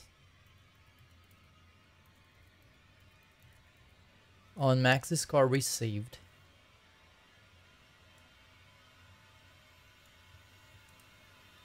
And let's do on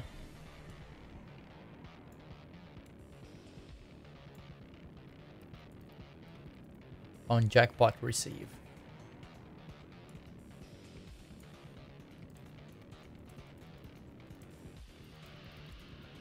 On max score received.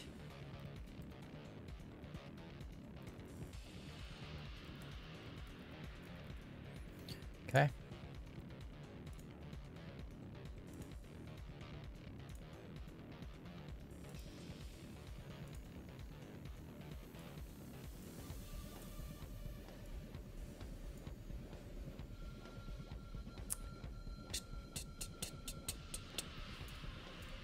And then let's create 2 more events. Oh boy. It's events day.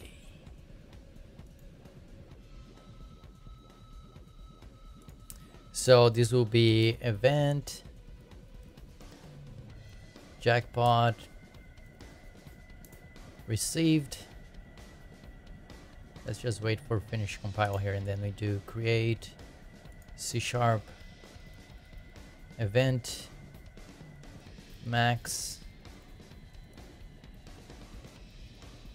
received.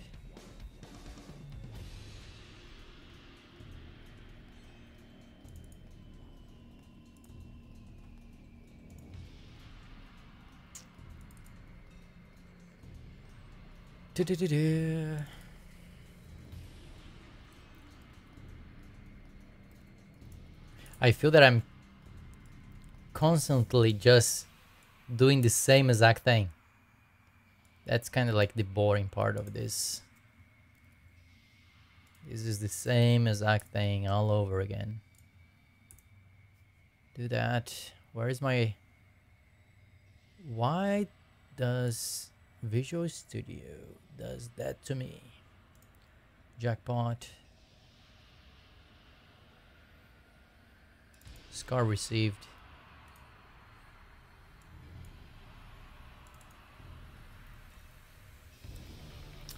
Game event.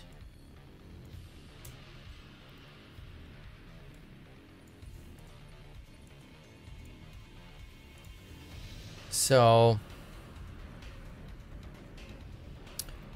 private int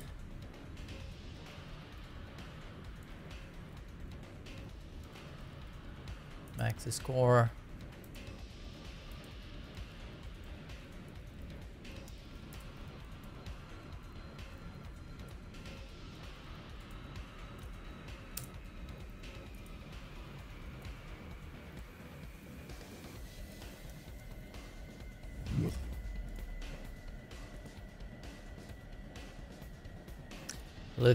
Look at that, KDO. Look at that.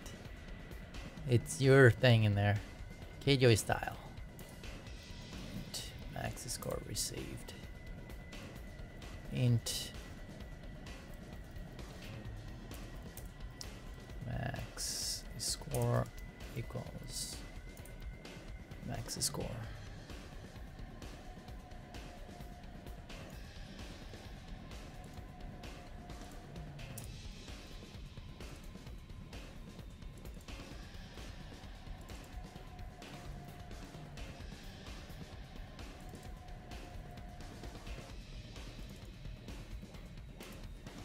Jackpot.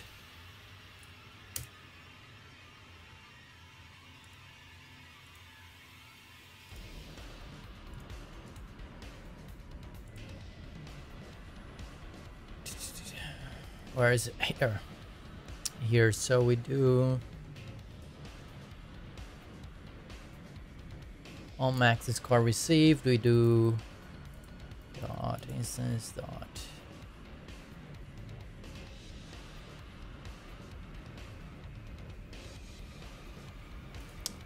raise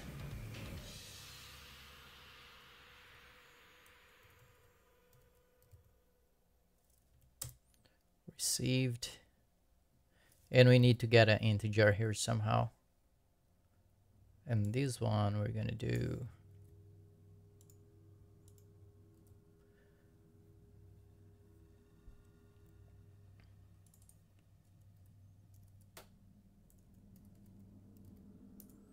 jackpot received.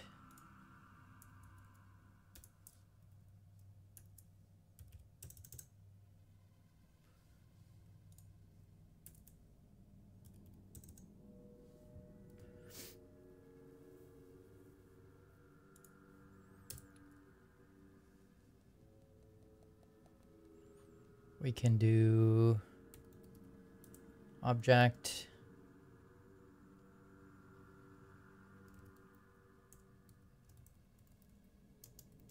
equals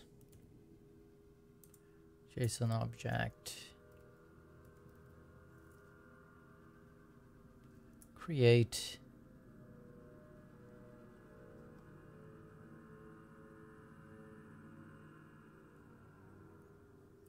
can we do int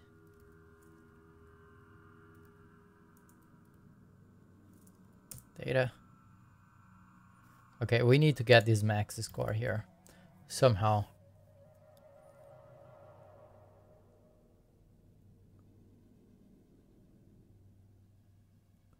Or what we could do, instead of having two requests or two different sockets here, we could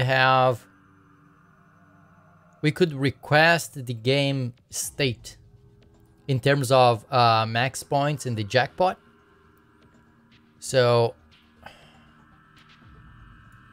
let's do this. On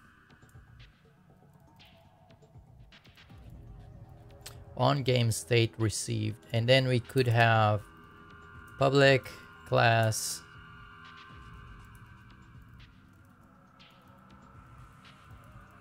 game state data, and then we could have here public int jackpot and public int max score. And then we could use the same way. We could use Unity to do it for us. We could say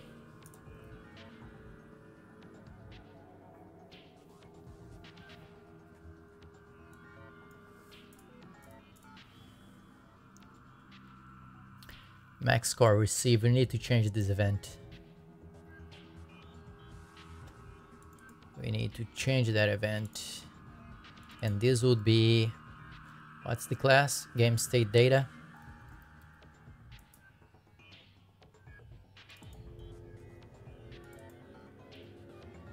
Right? Max score received. Let's delete those two events in there.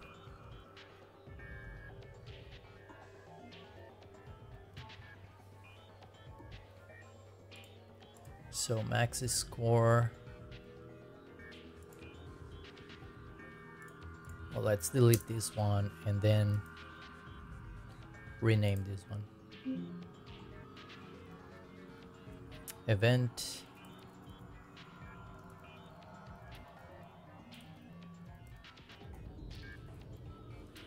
Received.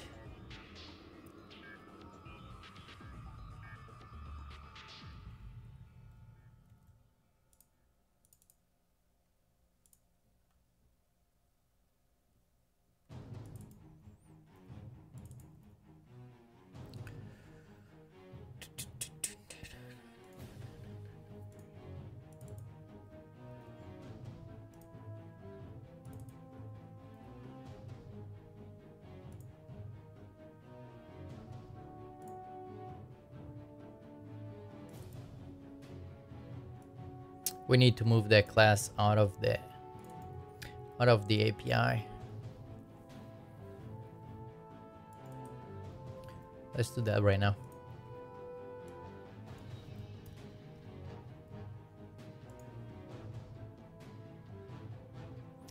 Dude, I'm gonna tell you. Create. If you're thinking, oh, you know what? I'm gonna create this little game in a couple of days, so easy. Dude, forget about it. Forget about it. It's never a couple days. Never.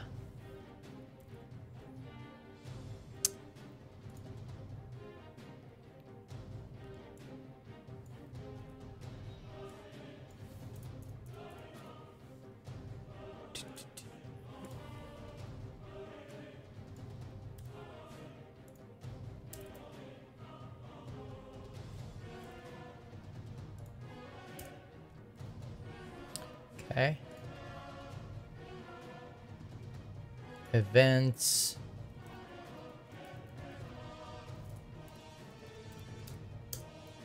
Received data.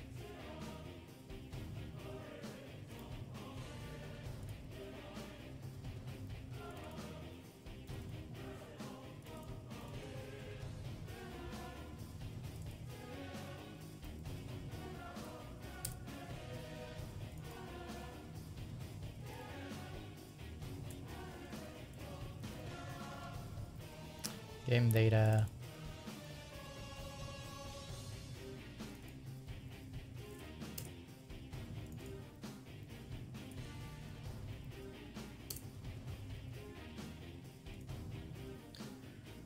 Okay. And then on game state received.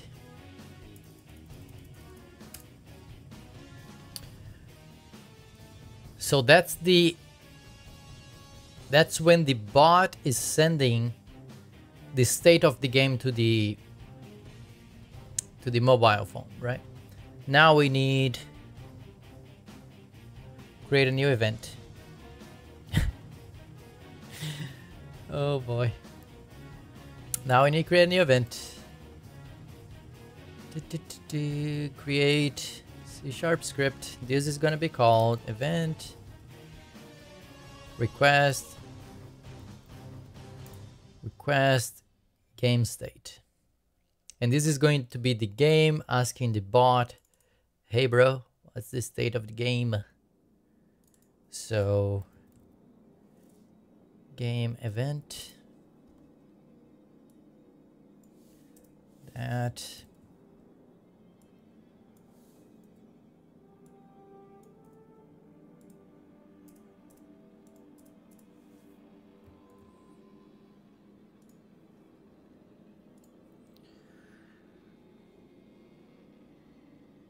and then the API is going to be listening for it. So event messenger dot instance dot add listener.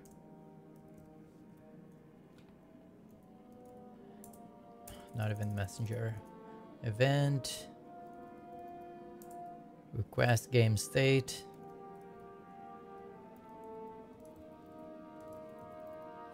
On request game state. Right?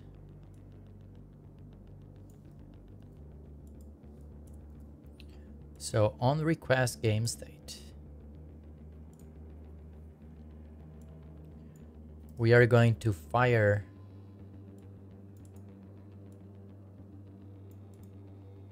can you just delete that? Thank you. Here we're gonna do socket dot emit, and then we're gonna do jgo request game state. And then let's save this. Let's go to the bot. This is gonna be pretty simple. This is gonna be socket dot on that function nothing, that, and then get game state from DB and send back to client. And then we're gonna do that sockets dot emit. Unity performs really bad. Play mode. I really have a bad PC. So this, we're gonna emit that, and then we're gonna say var game state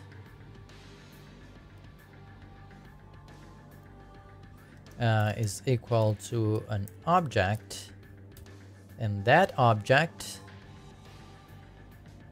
is, where is our game state here? Game state data. Go to definition. Sure. That. So we need those two variables.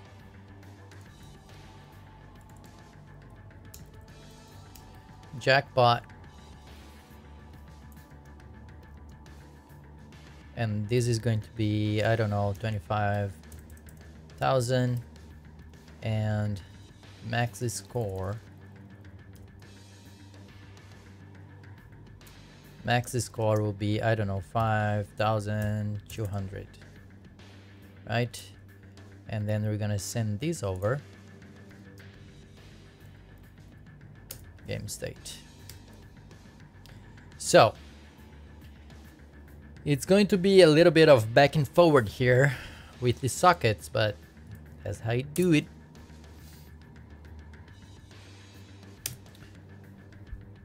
So let's double check here what we are doing. So we're gonna fire an event. We are not firing yet. Request game state. So you're gonna be writing in our socket, hey, we are requesting the game state. right? On, where is it? On start, we're gonna be listening for on state received, right? And then let's name this to on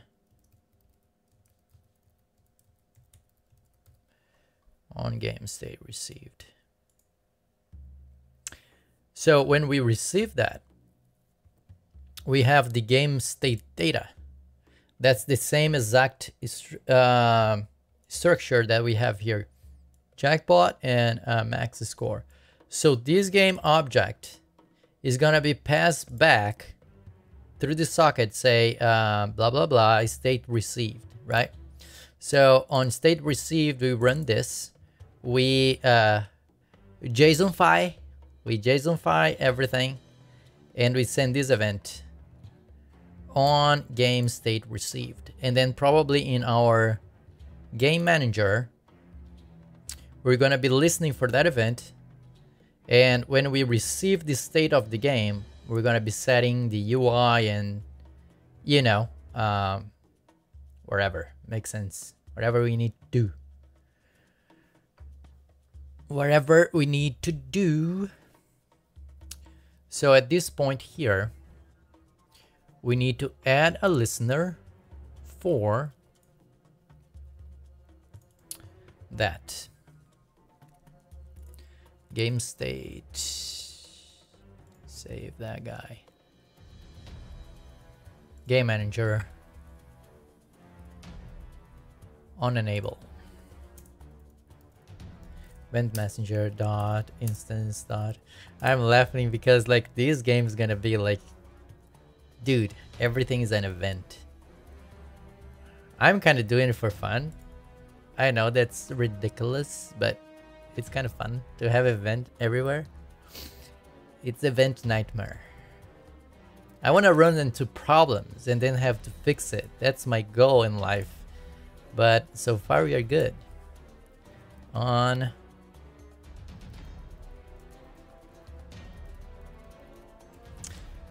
game state received.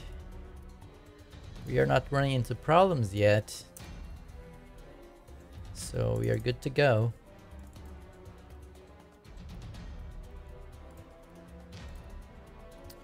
So for now, this is what we're gonna do. Debug.log. Mortal! What's up, my man? The max score and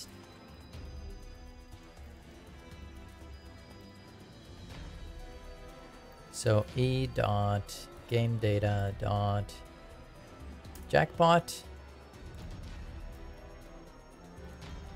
e dot game data dot max score. Okay. So let's see how fast is this going to be. Oh, we need to do one more event.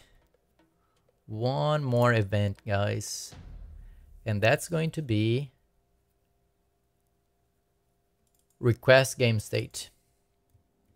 So in our game manager, when we start the game, just for fun now, right? Because these may be even requested after you log in.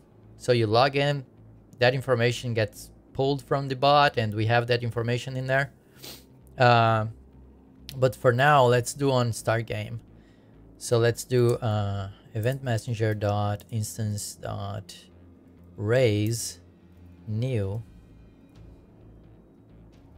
that. So what's gonna happen is we start the game. We're gonna request the game state.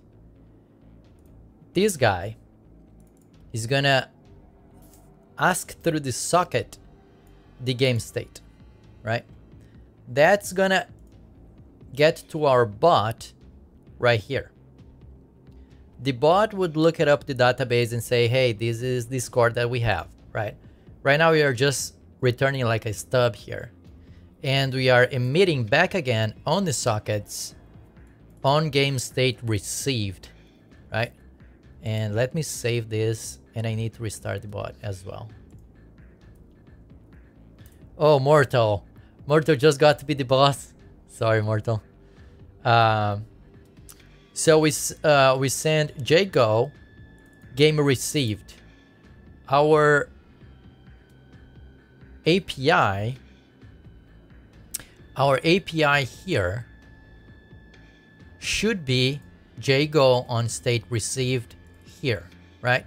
So right here, the data that we are sending from the bot, we are getting in here, and then we are raising an event and say game state received and passing that data over. And then in our game manager,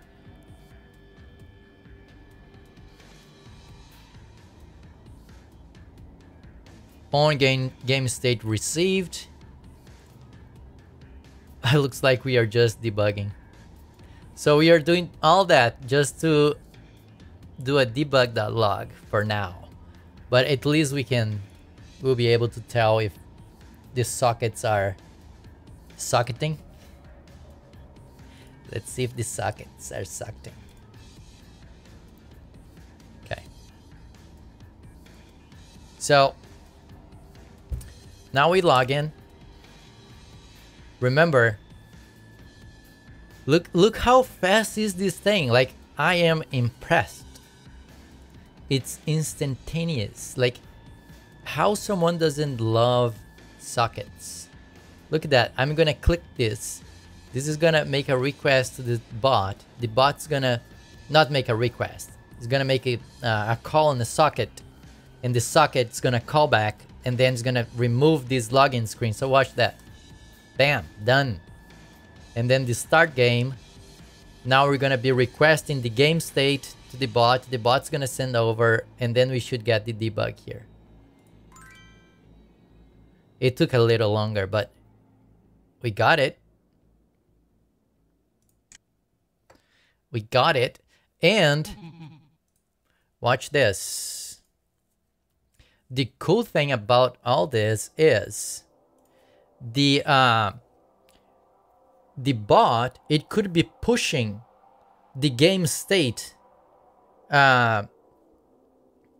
anytime. So let's say if I am playing and I beat the max score, the bot automatically, for everyone that's connected, it would update the max score or the jackpot automatically, like on the fly.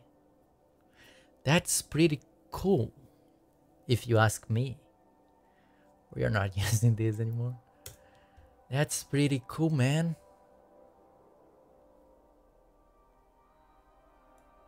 Don't you think? I think it's cool. I think super cool. So how do I do that? How do I do that? JavaScript. I think that's how you do it.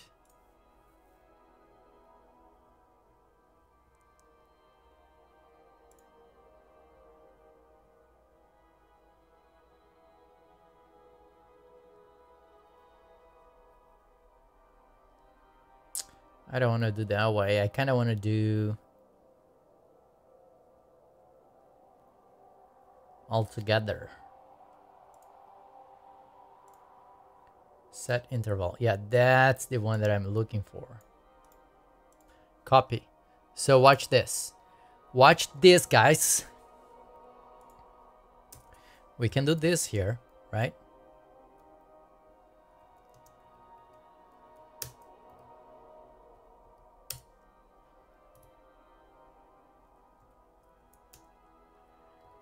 And then here,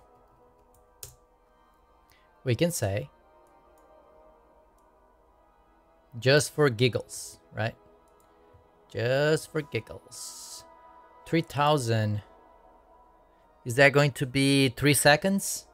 I think that's 3 seconds, right? In JavaScript land. 3000 is 3 seconds. Please let me know if I'm going crazy, but. So that, I have that there on sockets connection.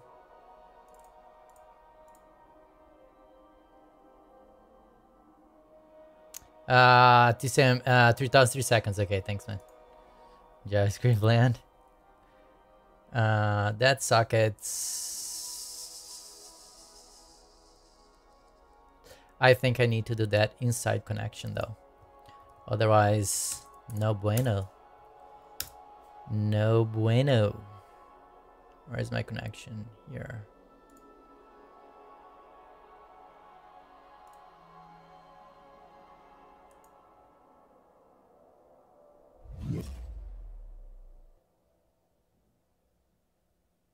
Yep.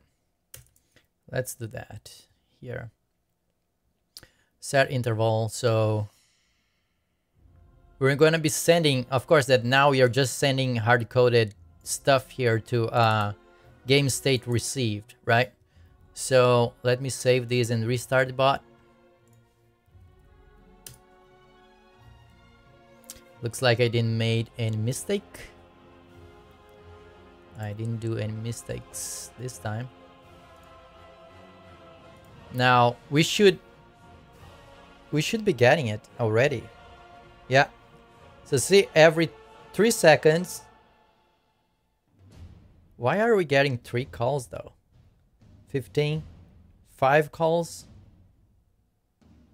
5 calls every time. Why is that?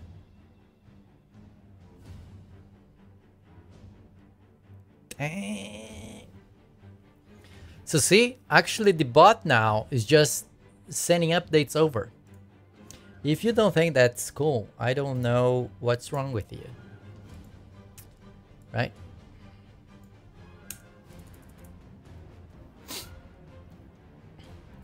Okay, save that. I just don't know why it was doing it 5 times though. Idiot. Okay, login. Bam, bam. And yep, we got the what we were looking for here. And this is how it's going to work, right? So when you beat the score, I'm gonna send a socket, just like a socket call, down to the bot and saying, hey, so and so just beat the record. And then that will trigger an overlay on the stream, you know, like, oh, this person is just the best thing invented. Not that much, but something like that. Can I make a line now? There we go. See you, Yag. Oh, Yag is leaving. See you, man. I missed your chat in there, Yag.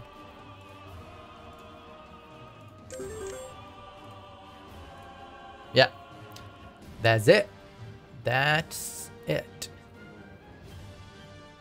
There are a couple more calls that we need to do.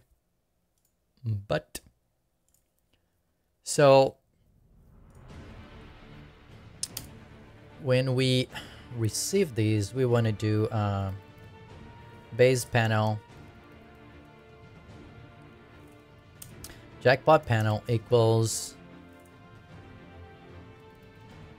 panels manager dot get panel by name helper dot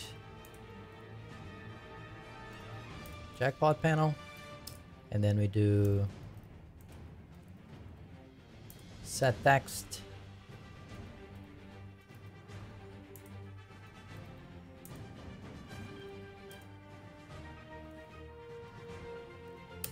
and then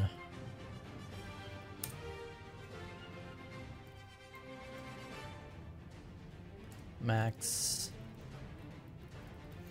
A lot of these panels we could be creating already references to them in the manager instead of getting them by name, right? But you know how it goes. We do that later. Panels manager.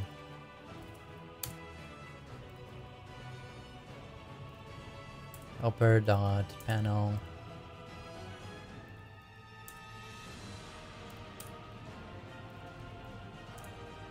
Score panel dot set text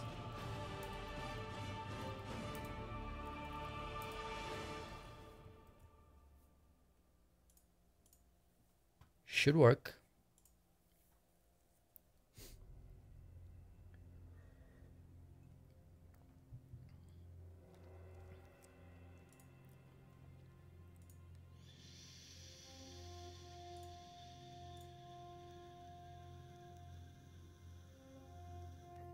Pretty good. Pretty good. So now I want to do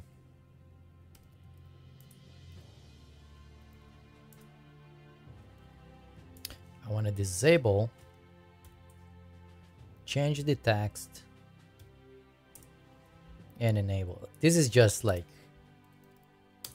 nonsense, but probably gonna be doing something different. I'm probably gonna have like animations that are going to fade in and fade out. But for now, toggle false. And then true. Because I don't want that thing flashing. Let me see. Or maybe it's gonna flash anyways.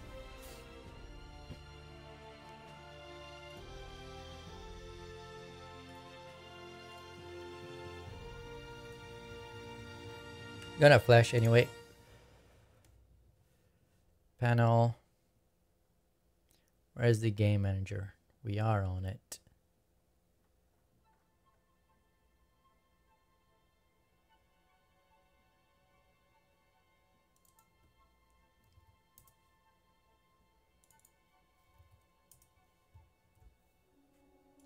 It should not flash now. It should only show when it has the right data on it.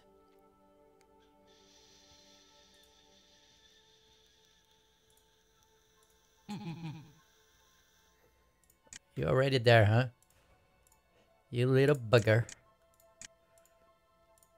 So it's not flashing anymore.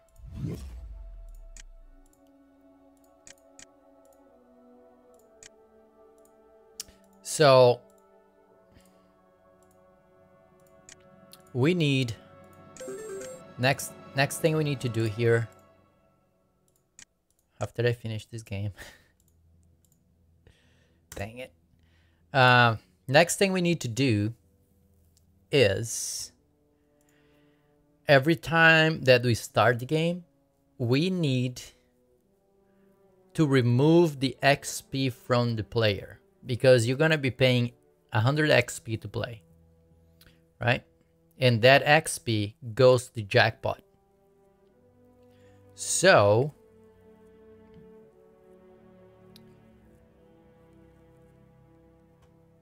let's go back to the bot here.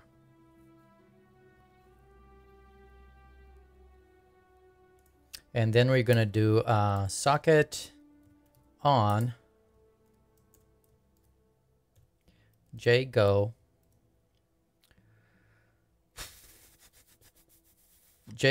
remove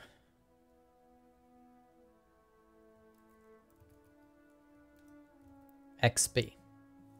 And then that's going to be a function. We could pass the two values here, or we could just pass one value with the user ID or username. And we could use the user ID because we are sending this over to the game, so the game knows our ID. But either way, remove user XP. Let's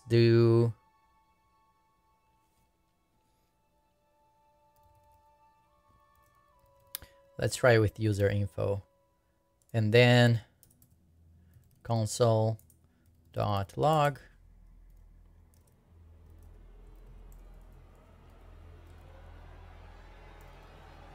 will remove XP from user that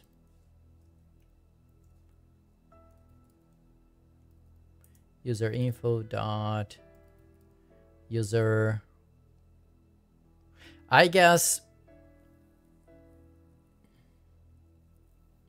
let's do this. User ID, XP amount.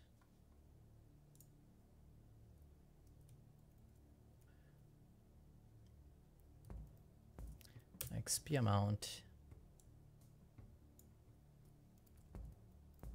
Because I'm thinking on that JSON parsing side of things that we're gonna have to do. Maybe if you're just sending single values, it's easier. I don't know. Let's try. I don't know, bro. I don't know.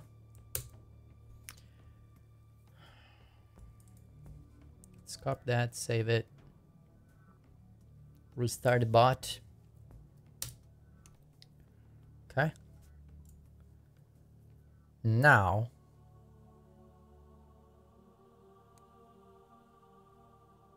I'm tired of creating events, bro. I'm gonna create one more. I'm gonna create one. It's going to be, everything is gonna be an event. So let's create an event.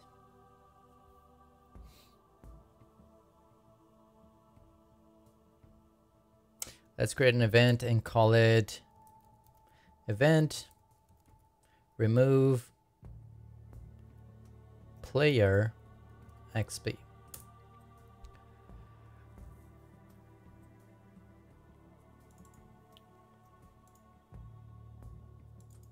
That's going to be game event.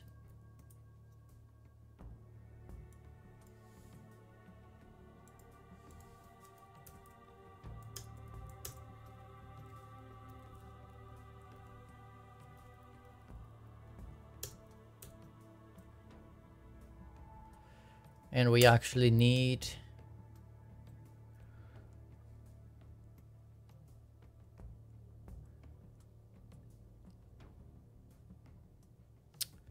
let's keep that way for now. And then in the game manager, when we start the game, start game, messenger dot instance dot raise new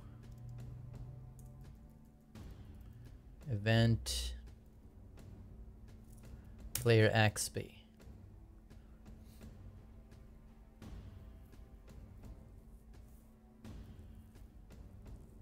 We need pass the variables in there. So let's do public int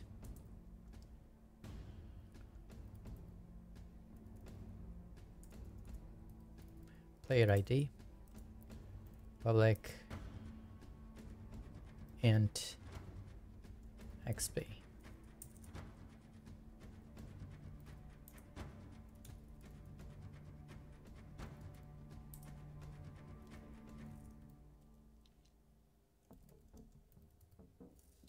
Player ID.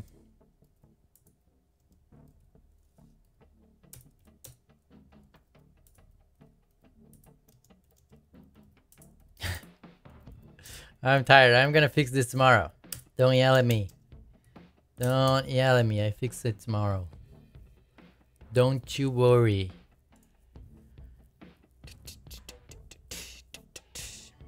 The player dot data dot ID comma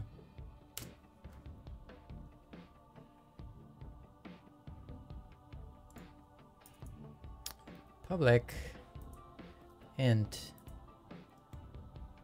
XP to play equals 100. 100. Where is it? XP to play. Beautiful. Now we go to our API. La la la. Let's do event. Dude, this is like the same thing forever. On remove XP. Right? I'm doing things over and over. I'm stuck in a loop. And I'm glad I saw that right now. Because you guys don't tell me. You just let me suffer to fix my bugs after. That's what you do.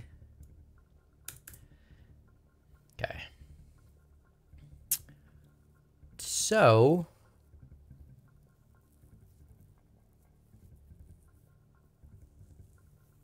we need to socket. We need to socket the bot now.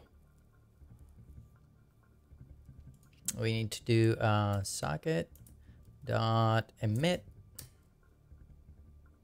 And what was the thing that the thingamajigger? This one? There. And we need a JSON object. So let's do dictionary int string int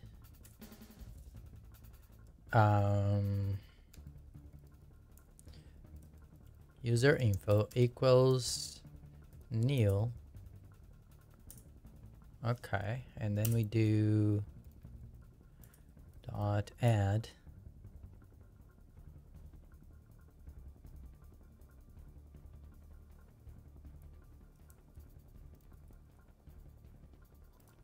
user ID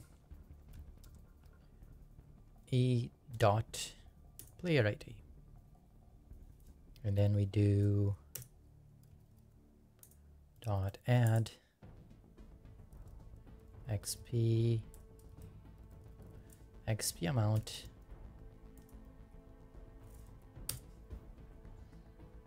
and then we do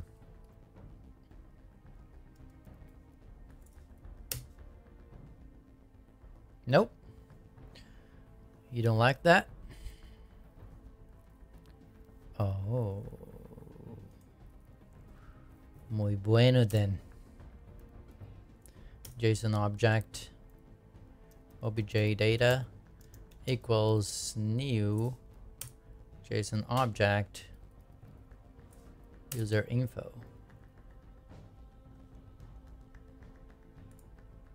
Why are you complaining?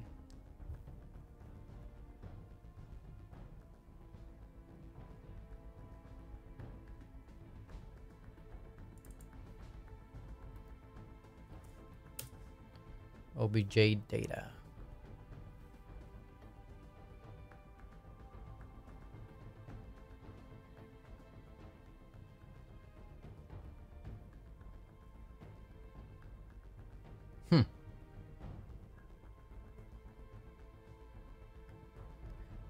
Are you kidding me?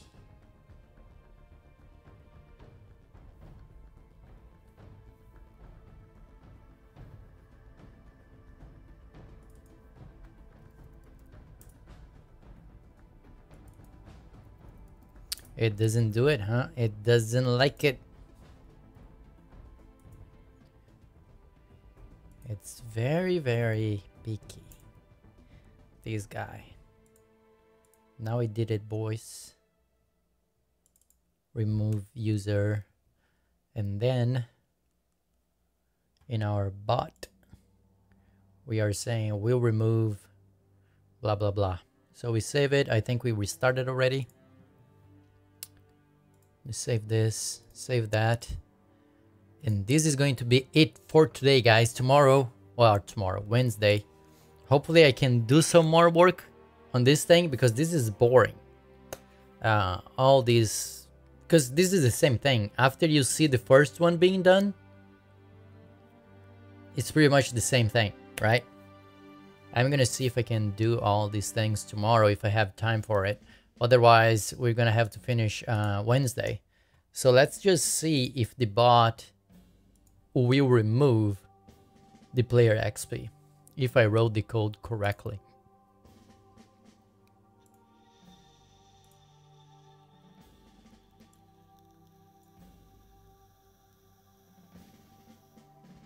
Oh, look at that. So we are actually sending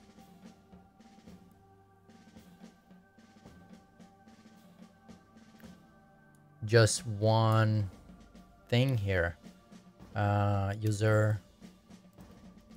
So it's going to be user info dot user ID, right?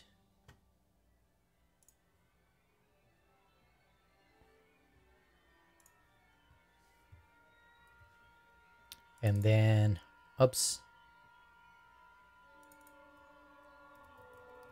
user info dot user ID, and then user info and what? XP amount.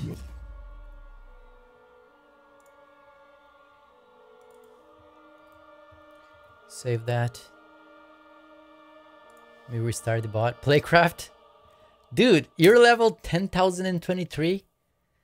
Are you nuts? Are you nuts, man?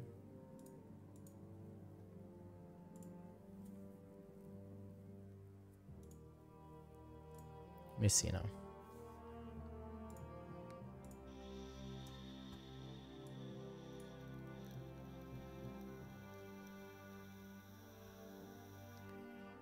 Super cool. Super cool. We start the game and the bot said, give me some XP to play, bro. Okay. I'm tired, guys. Let me save the scenes. Save the project. And we can keep going. Wednesday. Who is streaming? If I know someone.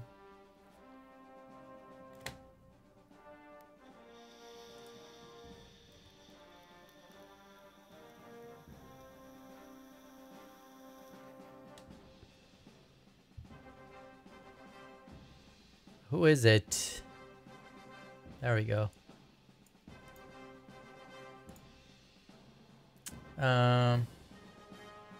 You know what? Let's host someone that we never host before.